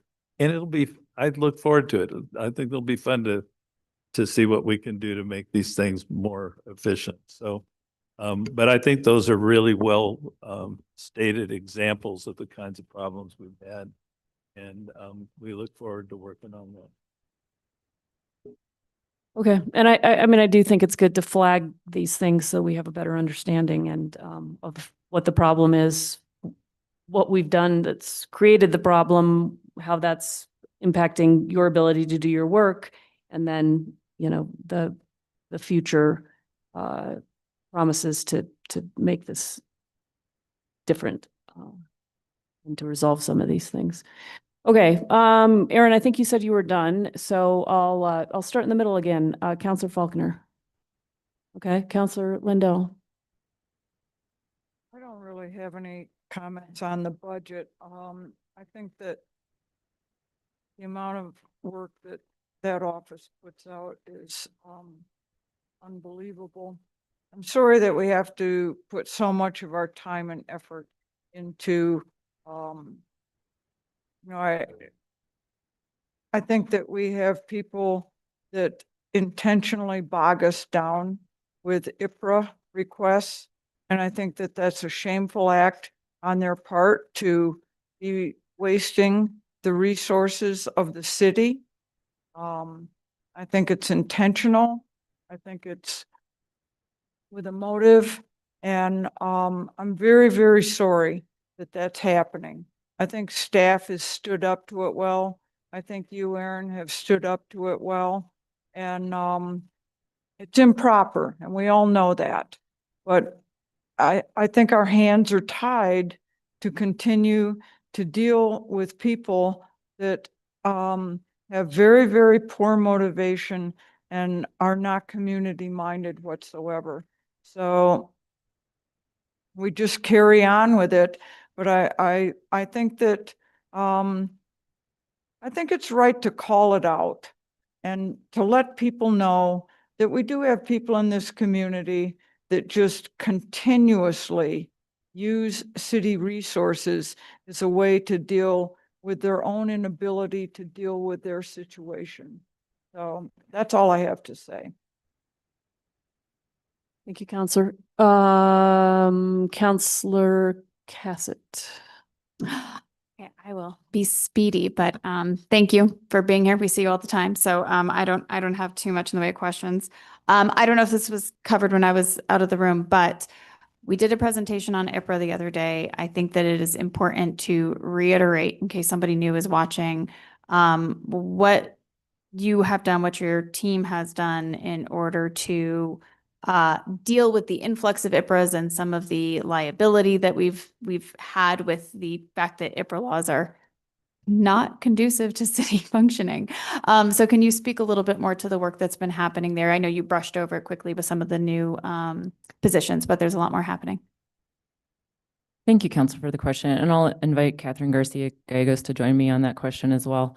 And I would say that we, despite increasing staffing by essentially, 150% in the last couple of years, we're still proportionally outstaffed by Albuquerque by many times, but only, we're about 66% of their requests. I think they get Catherine, do you remember the number Albuquerque's getting? They have 13, between 11 and 13,000 requests. Okay, so we're already at 10,000. Although we are hoping that the number may go down with the crash reports all posted. But so they're not even one order of magnitude greater than us, some portion, thereof, some minority proportion greater thereof more than us, but they have in the 20s in terms of numbers of staff. Like a 20, 25. Right. Yeah, we have 5. They might, the amount of video I know that they're having requested is substantial as well, but that's been one of our main areas of time and effort where that's gone. And is reviewing the police body cam videos and the dash cam videos when that's applicable. So things we have done is increase staffing by over 150%. We've created a cohesive team that Catherine leads that is cross-trained in acquiring all the types of records, which includes pretty extensive training for police records in particular. Catherine, do you want to talk about that, like the different databases you look at? Yeah. Thank you, Madam Chair and counselors. So my team, we cross-train, as Aaron mentioned, through all of the different departments. When it comes to the police records, our team is required to first be background checked before they can access any of the databases within the police department. Once we receive a background check, they have several different databases which requires training. So they have the Axon database, which is currently used by the police department for their police reports, body cam, dash cam. So they utilize that system to pull reports, redact videos, pull videos, and provide those to the requesters. They also have the older systems, which are still maintained by the police department, which is the AS400 system, RMS system, and then the TRAC system, which is used for all of the crash reports throughout the state of New Mexico. And then they also use a fourth system, which is the CAD system, to help research some of the events that they receive requests for. So pretty complex. Yes. So I mean, as you presented to us the other day, there's been, we've increased staffing as well as putting the crash reports online so that those are publicly accessible. And then you had mentioned a few other things that you're looking at to assist with this in terms of some other things that we might be able to get online. Land use actually mentioned that as well, that they're trying to put some things online. Anything else that I forgot? That pretty much just anything that we can have online. GovQA is really going to be one of the systems that we're implementing that will help. One of the reasons that we've chosen this system to work with is because it does have the capability to alert requesters that a request for similar material has been previously made, and they can search our publicly available records before submitting a request. It also allows them to still submit a request while alerting internal staff that the same request has been made, so we don't need to duplicate the efforts in redacting and reviewing the information. Wonderful. Great. Well, glad to hear that. And thank you for all your work there. And thank you for presenting to us the other night and being willing to give us a brief synopsis here. Thank you. So we kind of already covered my contracts question, which sounds like no, the answer that there's not enough, or that this is going to be something we're going to have to keep a close eye on throughout the year, that we are hoping that we've thread the needle, but something in terms of the contracts to support your office is going to be, we should keep a tight focus on it. Chair Merworth, Councilor Cassett, it's possible. So we're going to try to get as much done as possible this fiscal year with the additional funds from economic development, which will be part of the amendment to the contract with Brownstein that it's coming your way. And then we do have budgeted 60,000 for next fiscal year for that contract. And then I have a little bit of we don't know what happens. We don't know what's going to happen on certain things. Right. That's the hard thing with your department is. Right. We don't know when we're going to be sued or whether or not we need to file suit for with an outside counsel as well. So there's a little bit there for that. But so right now it's plenty based on the things I know. depending on how complex the real estate transactions are. But exactly, it's hard to know for sure. And then the high-end real estate tax is fully briefed now. We don't know if there'll be an oral argument or not, but it's looking, there's not, so if there was an appeal to the Supreme Court, for example, there's funding in there for that. If we don't need that, then I have a little bit more flexibility. Okay, got it. Thank you. And then last question, you've done a really good job staffing up, which is great. Has that been a result of, have we been more competitive with salaries, post-class and comp, or just from some of the increases? What tricks have you done to recruit? Good job. How'd you do it? Well, I think we have a really close team and people really care about what they're doing. We actually are not competitive at all with the state and county as of now. We are 25% behind. I did not get any responses to my most recent posting. I did have 2 offers initially with the attorney posting. One attorney who was a great candidate decided to stay with the federal government. Initially, she thought she was going to be RIFT. We were her top choice, public choice, because of the work, even though probably we were not going to have the highest offer. And then another candidate is actually moving here, but can't be licensed till the end of the summer, and so was not eligible to be hired. So we have reposted that position, but had 0 candidates after the reposting. So actually, I have alerted HR and management of the salary challenge, which is that the county and the state increased salaries for attorneys significantly after the studies happened. I see. I think they were doing studies at the same time, perhaps. So we are now significantly behind, which might have resulted in the low applicant rate initially here. It does look like our assistant city attorney who recently went on sabbatical is going to come back for the summer at a part-time basis to help us out. So we hadn't lost anybody in 2 years when she left, but she'll be here part-time while she'll be traveling again in the fall. But it's great that she'll be coming back around the time that Ms. Monique Herman goes on maternity leave, which we're anticipating, within the next few weeks to a month at the latest, really. So, and I am looking at also bringing another former assistant city attorney back as a contract, but again, the contract budget right now is extremely limited. I'm seeing what we can scrape together to bring her back to help out during Ms. Monique Herman's maternity leave as well. But we're tight right now, and really the study didn't move much for the attorneys. It's because the competitors increased their salaries. They moved yeah. more than we did. Okay, well, good Correct. to know. Well, in that case, congratulations even more on being able to, we know that it's not just salary. We know that it's work. We know that it is, feeling, the culture of the office. And so, glad we've been able to keep people. Thank you for that. I don't believe I have any other questions, but I know how to call you. Thank you. Thank you, City Attorney, for all your hard work and the culture and the team you have built and continue to improve on. I notice it. I think other counselors notice it. I think the work that your office produces demonstrates it. So I think you should be recognized for what you've built over time. And this is one opportunity to do that. I am curious about the self-insured retention and you suggesting we might want to rethink that because the level of what we're insuring is gone up, is the way I understand it. What are you thinking that needs to be moved to your office? Are you thinking it needs to be moved out of your office? I can't really see it moving away from you, but is it need more staff? What needs to be rethought? Thank you for that question. So I have been talking to other offices about how they handle their involvement with risk management. An example is Albuquerque, where they have some litigators on the city attorney's office team, and then they bill the risk management office, and then they alert the risk management when they don't have capacity, and then they contract out. Like, that's one option. Right now it's entirely part of through our third-party administrators, basically. And I think when the insurers were the ones making more of a decision of whether to settle, that makes sense, because then they're administering it with the third-party administrator, and they're making those choices to an extent externally, but as contractors to the city.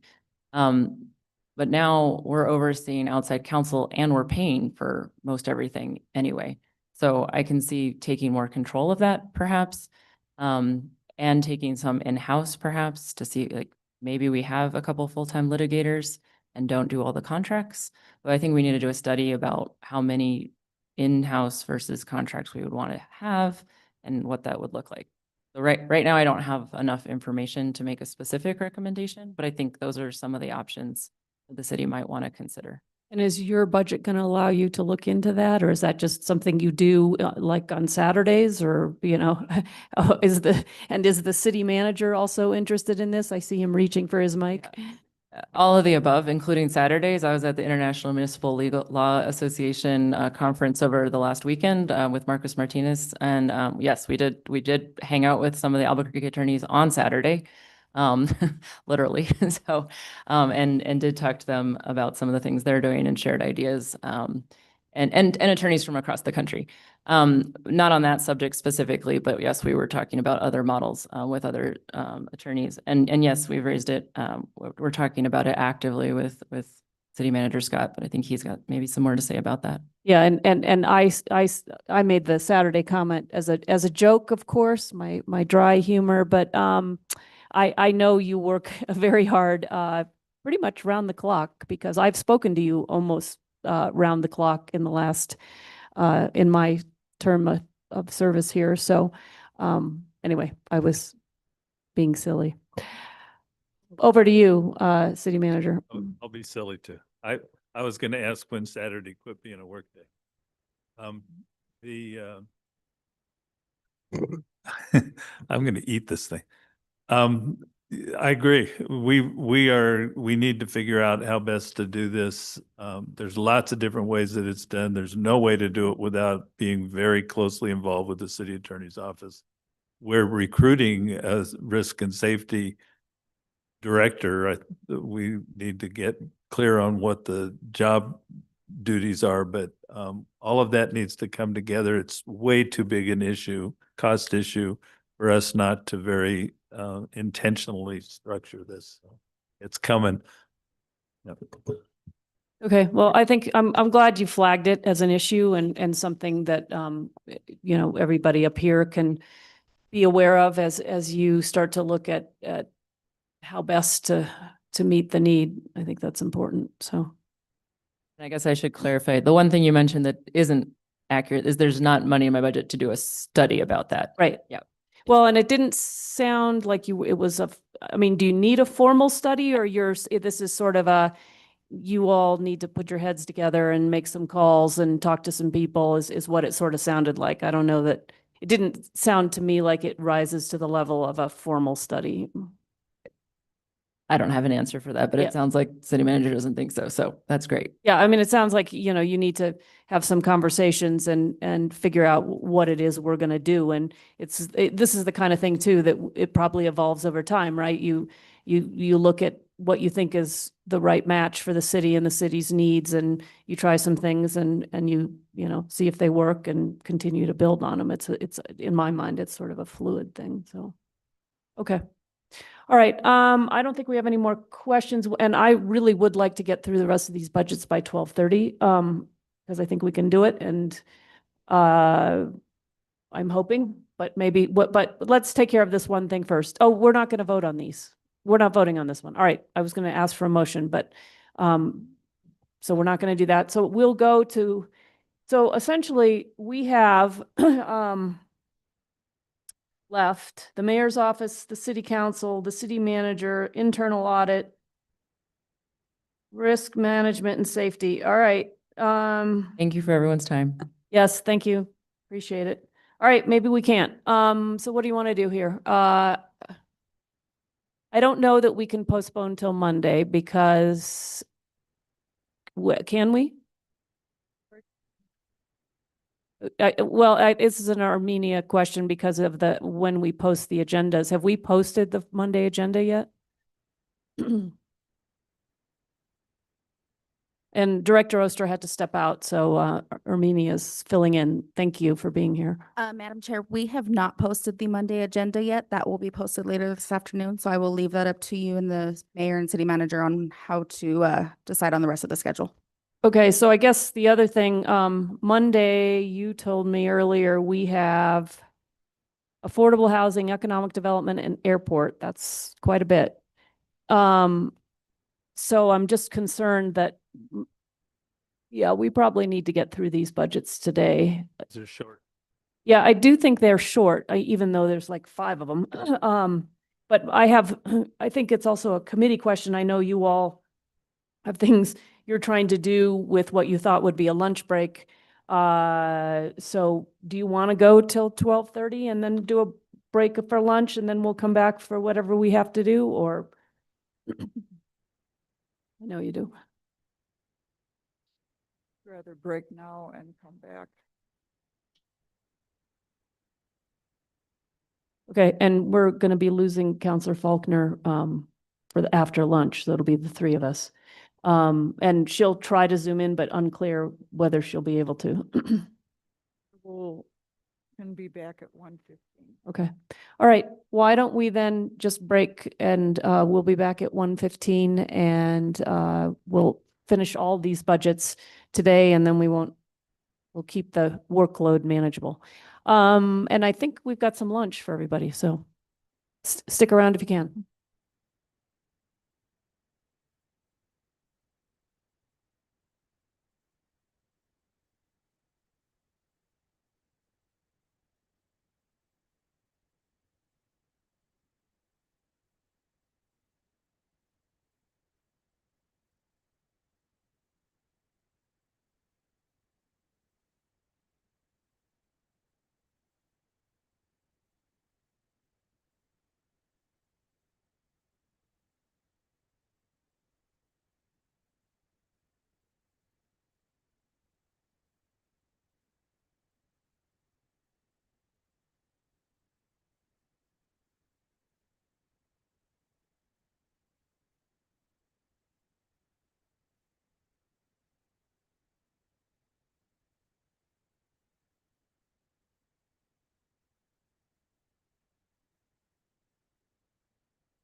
Okay. Are we live? Yes. Madam Chair, we are live. Terrific. All right, we will resume our afternoon session. I don't think we'll be here very long. We do have a handful of budgets, but they're small and I think they'll be quick. So I don't know where to go here. Do you are you going to present the ones that are remaining? Did you draw the short straw?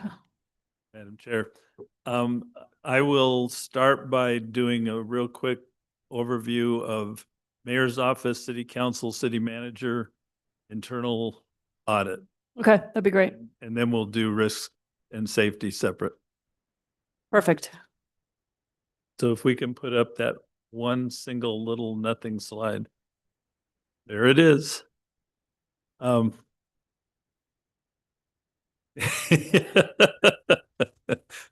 told you I'm known for very basic presentation materials. When my daughter was young, she was asked, "What's your daddy do?" And she said, "He attends meetings." And this week has validated that.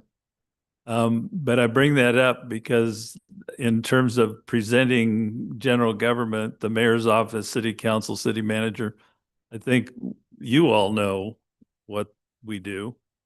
And certainly it's a longer story than we need to present, but the three budgets that we have under general government are flat, except for one I think we could agree would be a mistake in how we budgeted. The mayor's office is virtually flat. I could literally list everything in there in 60 seconds practically. Mostly salaries. It's 2 positions. There's a little bit of consulting money, like $37,000 worth. There's about $50,000 for dues for different organizations that get charged to the mayor's budget. City organizations like National League of Cities.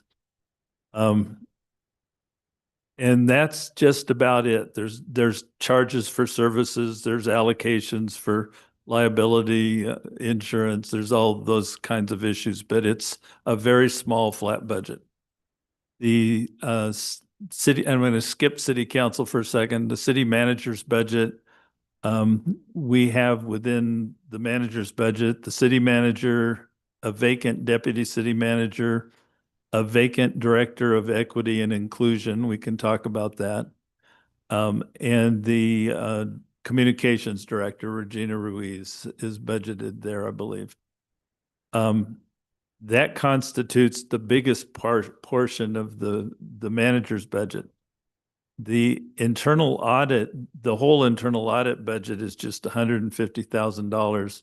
That is embedded in the general government area, but there's nothing in that budget except for the one line for the contract with Moss Adams for $150,000. There's also legislative support, $72,000 that is included in the city manager's budget. I'm assuming that's Mr. Bullington's, the budget line for that. Maybe other things, but I'm assuming that's it. And that pretty much defines what the city manager's budget is. The city council budget is would be flat or pretty close to flat had we not scrubbed out the funding in there that was set aside a year ago for council staffing. We shouldn't have done that, given that the study is now I think there's $60,000 set aside for that study. I'm guessing it won't cost anywhere near that much. And then we will come back.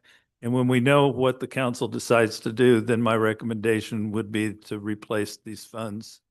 We didn't spend the money. The money just rolled over into the general fund reserve. I would just take that money back and put it back into the council budget at that time. That's pretty much the description of those four budgets. There's really not a whole lot more detail than that, but I'd be happy to talk about any of the programmatic issues that we're addressing. Okay, thank you. That's helpful. I'm going to take Counselor Lindell because she's in the chamber, and then I'll go to Counselor Cassett, who is on Zoom. Sure, I don't have anything. Thank you. Thank you, Mr. Scott. Counselor Cassett. Thank you, Madam Chair. Thank you, Mr. Scott. The mayor is not in here, so I'm not sure who to have this conversation with, but I did see 48,500 for the city strategic plan. Oh. So I was hoping to learn more about that. Um, 'Cause we don't have one of those now. I'm not aware that we're working on one. I was confused by that as well. And I'm looking to see if anybody from the budget team has any knowledge of detail on what is listed as a strategic plan contract. Is that a yes? Pardon me? Alexis is approaching the podium.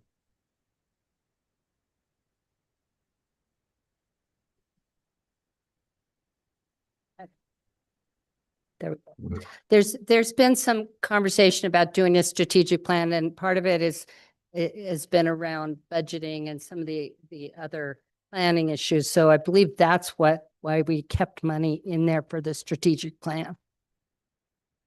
Okay, so right now there is 48,500 hanging out there for a strategic plan, and we're not entirely sure whether or not that's going to be utilized. So when did it go? Was it in there last fiscal year? I believe it was. I believe it's something we've been carrying that we just haven't formalized and gotten it. There's been a lot of transition in the last year and a half in the mayor's office. So that's part of it. I think initially the former deputy city manager was going to work on that, and it didn't get off the ground. So it was left in there for another year. Okay. Well, that'll be something that I'll be wanting to hear more about. I think maybe, when we have the mayor, if it's not money that we're going to utilize, and I think this is part of this broader conversation that we've frequently been having about, the budget process. How do we budget to our priorities if we're not setting, kind of overall priorities and voting on them? And I know there's been talk of whether or not a strategic plan would be worthwhile. So, I'm okay with that for the moment, obviously, because we're not getting much of an answer, but I don't really like the idea of money that we're not using, unless we decide this is something to move forward with. So thank you for that explanation. Then I also saw $60,000 for development and disposition of Midtown property. Why is that over here and not in the MRA or economic development or city attorney's office for that matter? Depending on what. I'm guessing that rolled as well. I believe that's another thing that it was something that was discussed and something that was left in the budget. And I'll be honest, I've been doing this budget since I've been with the city. And although, it's kind of we want to do a strategic plan. We want to do this around Midtown. Sometimes what happens mid-year, and this isn't just in the mayor's office or the city manager's office, this is all throughout the city. Right. There's something else. We had a fire about something. And because this is such a small budget, the money gets spent on something else. We do what we call T-bars, where we move money around within the budget. And there was just something else came up that we felt we had to address. That happens very frequently. But you see it more easily in a small budget like this. I see. Okay. So right now, I'm seeing about just over $100,000 of kind of rollover money. So I think I do want to look at this more again. I think this is a conversation with the mayor. If things for Midtown, need to be T-barred over to the MRA, or if that's where they're going to stay. But it is interesting to me, kind of these dollars that are called out that aren't doing anything apparently, which is a concern to me. Madam Chair, Mr. City Manager. Thank you, Counselor. I think it's a good practice in either in a city manager's budget or a mayor's budget, even a city council budget, to have some funds that are actually contingency funds. Okay. And because over the course of a year, I mean, we're going to have elections. There may be a desire to do some kind of priorities exercise that might call for bringing in consultants. You never know what is going to come up during the course of 12 months. It's not a bad idea to have a certain amount. I don't believe in putting contingency funds all through a budget. I would definitely not do that. But within the central budget of a mayor, a city council, a city manager, to have a certain amount of funding available like that, I think is a good idea. Probably we should have gone through and relabeled these if that was our intention. Yeah, I think that would be helpful if these are contingency funds that potentially are available for other things, then having them labeled is gives a very different impression. I understand the need for, some of these flexibility pieces if it needs to come out of the city manager's office. Obviously, there's a lot of responsibility. But the way that it's presented in the budget book makes me believe, one, that we're about to undertake a strategic planning process, which again, I'm actually very interested in having that discussion. But sounds like that's not a foregone conclusion that we're going to undertake this. Or that there's, Midtown dollars there. So I understand, some of the flexibility, and I'm curious if that's also that 37,000 for consulting. Is that also kind of part of this? We might need to bring in some additional assistance for some things, or is there actual consulting that contracts that have already been identified? Well, Counselor, Okay. I'm so bad at this. Rod Gould is doing some work for the city right now on a very low budget consulting contract. You need to give him credit for that. And that's getting paid out of the mayor's office. So I think that those funds are being used very effectively right now. Okay, thank you. I didn't realize that Rod was on a contract and wasn't an actual city staff member. So that's news, and thank you. And that's at 37? I'm going to let Rod explain Rod is here. He's coming to the podium. who he is. Thank you. Welcome. Make sure that mic's on. Thank you. Can you hear me? Madam Yes. Chair, Counselor, I am actually a city employee. The position is senior advisor to the mayor. Right. And it's in the budget somewhere, I believe, and I can rely on the staff on that. But I'd like to respond to your suggestion that at some point, maybe the city undertakes a strategic plan, which some cities call long-range priority setting. And one of the things that Mark has committed to do as your city manager with the support of the mayor is to, in short order, to begin to develop management system for the city. Will help us plan, program, monitor, and do course correction on the work that is done by the entire organization. And it starts and ends with you, the elected leaders of the community. And it will begin the budget process with you setting broad priorities that will last year after year, and then being a little more specific about where you'd like to see additional emphasis in the coming year, which will then be reflected in the budget that you'll consider. So that is the framework that we're using to begin to better organize and manage our work. And it may at some point lead to a full-blown strategic plan. A lot of cities use that term very widely, but they aren't actually doing strategic planning. They're really doing long-term goal setting. And we can talk about that more at another time. But I think, actually, I would love to dive into that, because that's been, and also fun story. When I was getting my master's at UCLA, we were talking about cities that were prioritizing health and wellness, and it was the city of Santa Monica's strategic plan that was pulled up. And I believe it was when you were there. So yes, indeed. I'm slightly familiar with your work in this area. Thank you. Appreciate that. But I'm sorry, thank you for addressing that, but that also still, that 37,000 in consulting, again, I'm just trying to understand, is that something that's already, or is this again, we have some of these dollars that have been categorized that actually aren't really earmarked at this point? I'm sorry.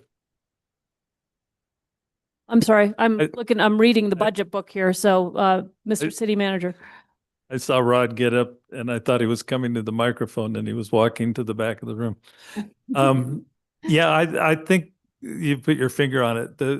The dollars and cents for the contracts aren't even in the budget book. The council asked on day one to see the list of the contracts and we brought that in. So this level of definition, we didn't even have when we reviewed the budgets, but I look at these numbers and they're not huge budgets to have as a citywide contingency.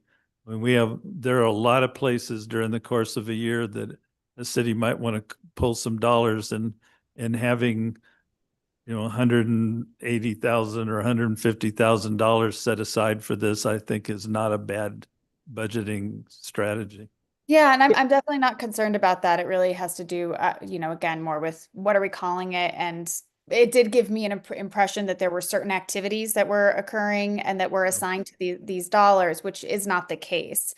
So I just want to clarify that this looks like 60 plus 48.5 plus 37,000, whatever that math is kind of this contingency is available for some city priorities that may come up that we may need assistance with. Am I understanding? Yeah, I think that need to be renamed in something like contract support or something. But I think we may have an answer for you, Rod's at the podium again, for the 37,000. Yes, I got clarification on that. Evidently, that was a legacy project where at some point the council wanted to experiment with participatory budgeting. And they set aside a lump sum and they were going to involve youth groups to decide how to spend that money for greatest benefit of the young people of Santa Fe. Evidently that never happened, but it has remained in the budget. So it's a legacy line item. Interesting. Yeah, I can actually give the history there is that the pandemic happened. I was the counselor liaison for Mayor's Youth Advisory Board, so was there when that funding got yanked during the pandemic. So good to know that's where it is. Okay, well, I'm glad to get some clarity here. I as Councilor Maraworth stated, I think that how we title that is important. And given that it is in the general government budget, who makes the decisions around where these contingency dollars are utilized? Is that something that is through the governing body? Is this part of the city council budget, the city manager's office? I think this is, I'll refer to the city manager, but I think from the nature of them, this is in the mayor's budget, and for, the mayor and the city manager in doing their work to have some ability to contract for some things as need demands, given these huge roles that they play, is my understanding. I don't know if I'm not understanding that right. I'll refer to the city manager for any correction. No, that's correct. Normally, unless it exceeded a city manager's signature authority. As you have learned, I'm very open about things that we're doing, and I would very likely inform the entire governing body what we were doing with the money if the day came that we wanted to use it. Okay. Yeah, I would obviously very much appreciate that. And, thank you for helping me understand what this is. And I do think let's get some attention, especially before the entire governing body sees this, around what this actually is and what is actually in the budget here. So, and with that, I have no further questions. Thank you. Great. I just have a couple. You mentioned the Office of Equity and Inclusion, which of course I'm very interested in. I think I know what's happening there, but probably be good just to tell the community what's happening. And I think you're actively trying to fill the director's slot, which is what we need to do in order to move forward, correct? That's correct. We actually did a recruitment to fill the position. and came down with a couple of very promising candidates who were seeking much higher compensation than we could pay. And so it didn't work out. We got a little bit sidetracked after that in trying to fill the deputy city manager position, since this position will report directly to the deputy city manager. And we were hoping we were filling that one. That hasn't happened yet, but we're out very actively recruiting it. And we probably sequentially will fill the deputy and then immediately begin again looking for another top candidate for the equity and inclusion position. We're entirely committed to that, as we would have been a year ago. We're every bit as committed as we were before. Yeah, and thank you. I think that's a really important office that we're creating. Of course, the chart work and report, that's, in my mind, that's the office where where that report and that work will launch from. And so having a director there to begin to look at that report and see, you know, there's a lot in that report, and it's, I think, you know, it'll be the role of that director to start to look at the recommendations that were made through that chart process and how we start to go about as a city implementing some of those things, and which things are kind of first on deck to be worked on. So I'm very interested in seeing that person. So, and begin to see that work and that report being utilized. So that's great. Let's see. I just want to touch on the council staffing. We did pass the resolution on Wednesday night that I believe directs your office to find a consultant to begin to look at how staff for the council would be implemented. I think the resolution says up to $60,000, and to your point, I also agree. I don't think we're going to spend $60,000. The resolution outlines the kinds of things we're looking for. First and foremost is to interview the counselors, since we can't. You know, none of us on the dais can, you know, interact with everybody outside of a meeting. It just seemed like it would be helpful to have somebody who could interview all the counselors and ask them for the kinds of support they think they need. And then the state legislature did a staffing study. They have a new staffing model. Of course, the county commissioners have had staff for a long time, I believe. And I think we ought to look at, you know, what their model looks like, who they hire, well, yeah, the kinds of people, what their job description looks like, what kind of support they get, how much do they pay them, what is the, you know, what does that all look like? I think they have one per county commissioner, and see, just to look at some of the staffing models that are out there, and then of other cities. And of course, we have yourself and Rod, who was just at the podium, to help us look at maybe some of the cities you've seen, and maybe staff support that you've seen in other cities, to help the counselors with the work that they do. So I'm excited that that resolution did pass, and we can begin to figure out what the model is that most appropriately fits the needs of this council. But I just want to be clear that I agree with you. I don't think it's going to take that much money, and so we're on the same page there, and I think that's a good thing. Just, there was anything else?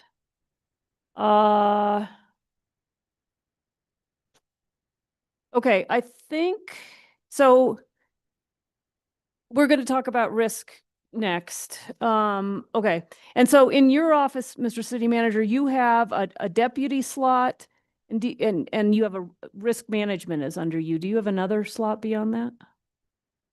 The communications director is budgeted in that budget. Okay, so Regina Ruiz is Right. is budgeted from, okay, and I didn't realize that, I guess. Okay, I think I'm pretty clear about what this budget does and doesn't do. So that's all I have. Anything else from the counselors? Okay. All right. So then let's move on to the risk portion. Okay, I'm going to ask Melanie.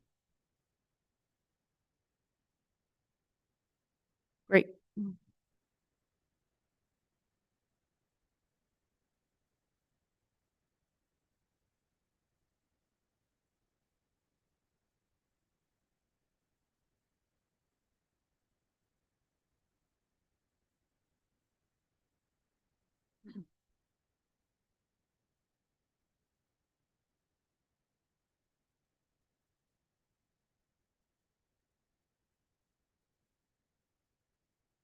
Yeah, so go ahead. I would just make sure that you, the noise from the hallway is, I'm going to shut the door here in a minute, but if you could just make sure you're talking right into that mic and that it's on, that'd be great. Yeah, I'm not hearing anything. So if there's talking happening, I haven't heard a word. We're about to start talking. Got it. Okay. Testing. Thank you, Madam Chair, councilors. I'm joined by Melanie Lovato, who has been overseeing this function. She's certainly not being compensated to be the director of this function, and yet she does a very good job trying to keep us in this very important game. The risk management function in a city this size, with the condition of the various insurance markets, as volatile as they are, it's such an important role. Just as the city attorney addressed earlier today, so I won't try to discuss those issues, but we do need to very badly, we need to figure out how we want to structure this going forward. We are right now, we're recruiting for the top position in the function.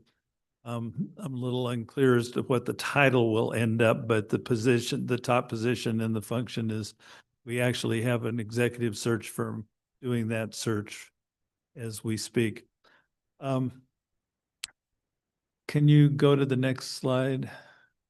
This, very simply, the function is divided into two sides, the risk management side and the safety side. The safety part being the educational training aspect of the program, and efforts to try to make the city as free of risk as we can afford to make it, is all a very important function, and something that Melanie has spent many hours, years doing for the city, and continues to. Next slide.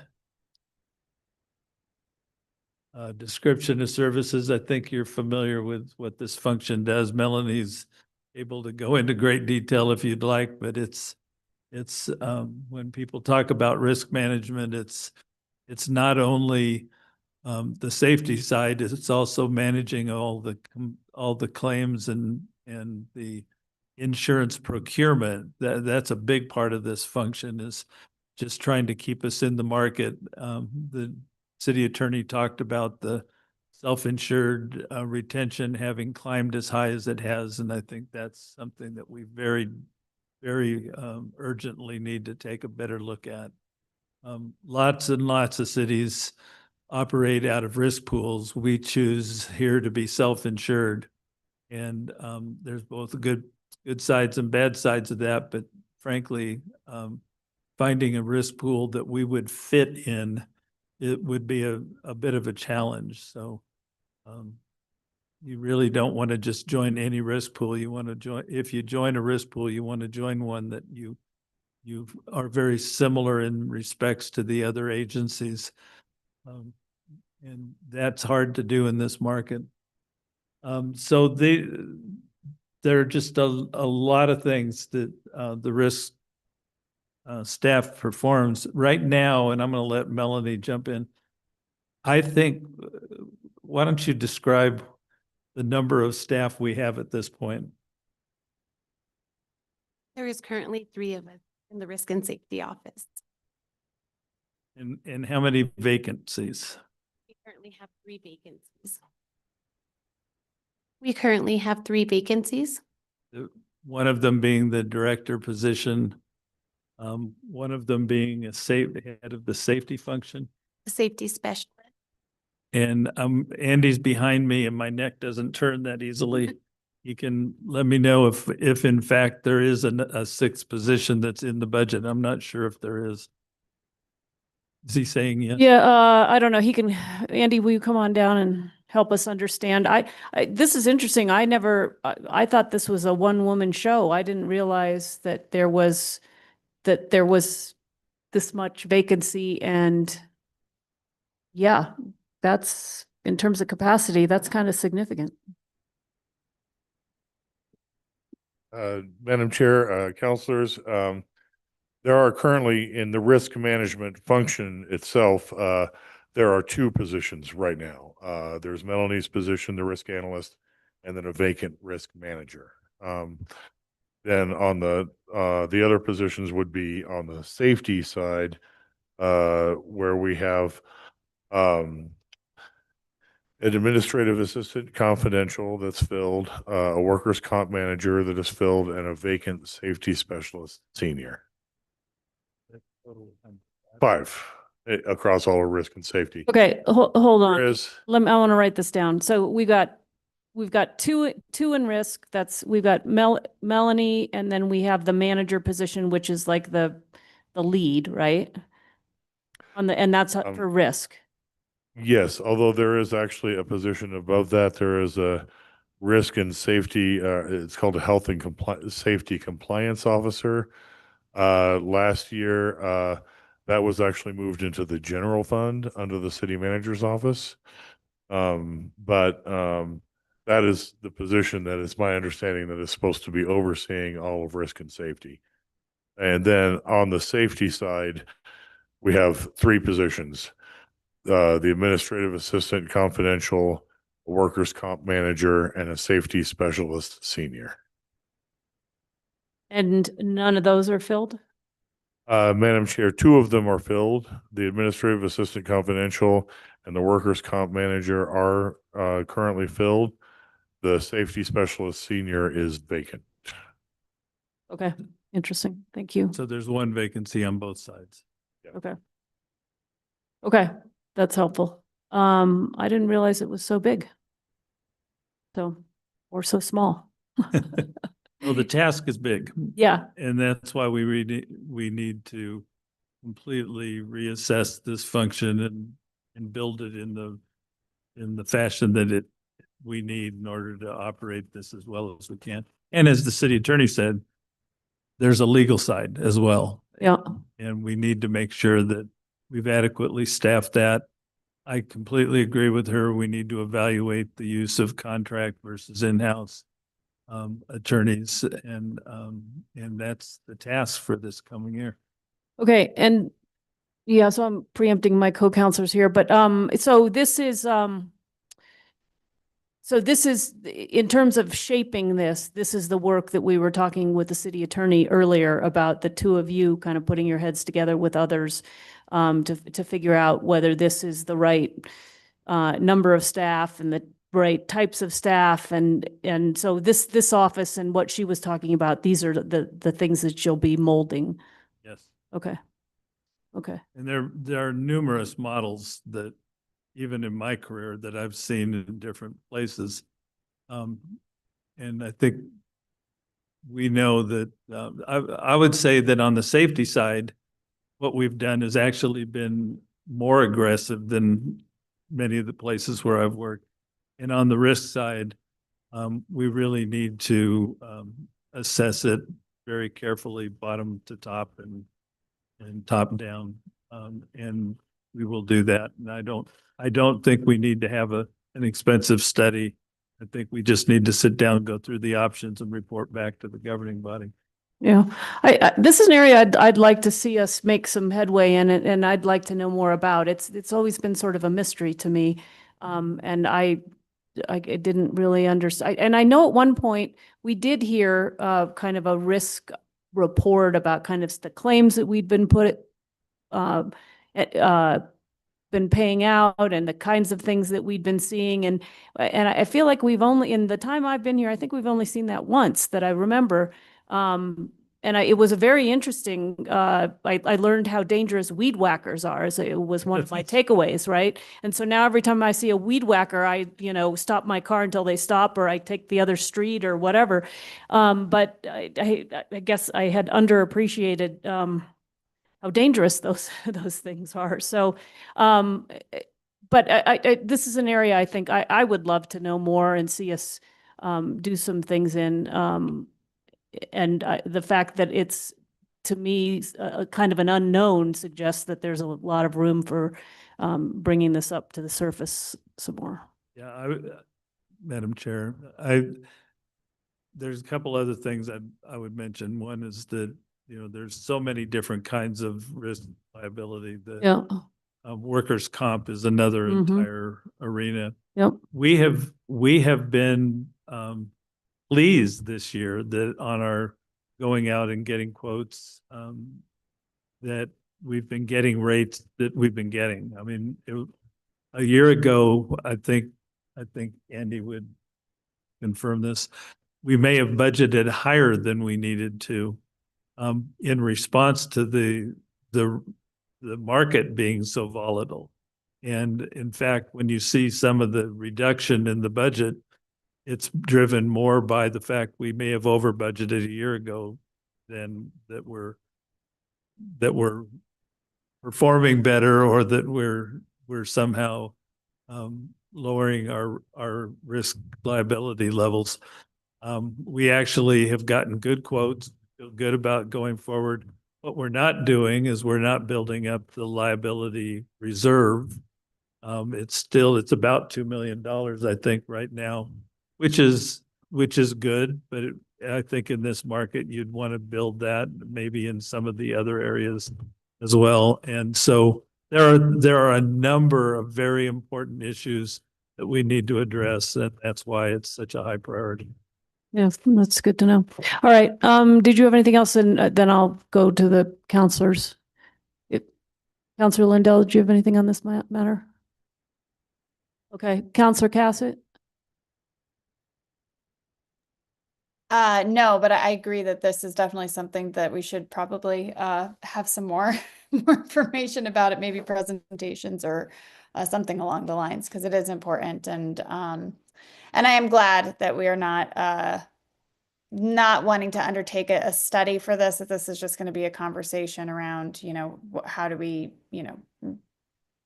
really do this work, as efficiently and as financially efficiently or fiscally responsibly, I guess would be the word, as possible. So thank you.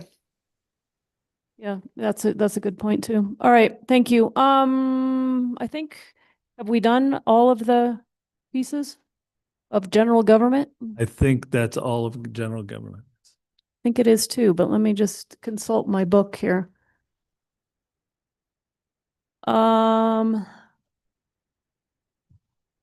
It is, okay. All right, so if we've covered everything, I think we are ready for a motion. Right? On the general government budget. So Approve. And Counselor Cassett?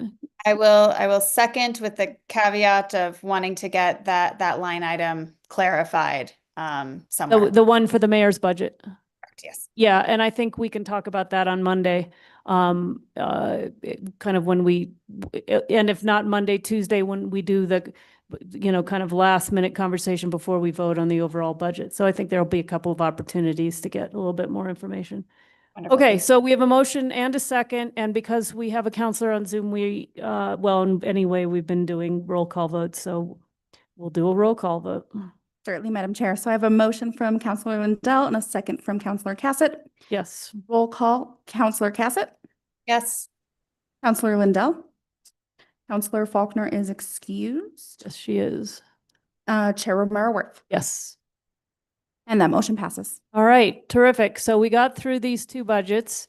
Erminia, I think you know the answer to this question. So we're coming back Monday, May 5th, and we're going to hear the Affordable Housing Office, the Airport, and the Economic Development Office, correct? Madam Chair, that is correct. Okay, so, and we'll start at 10, and I'm not sure how long we'll go until we get those those three budgets done.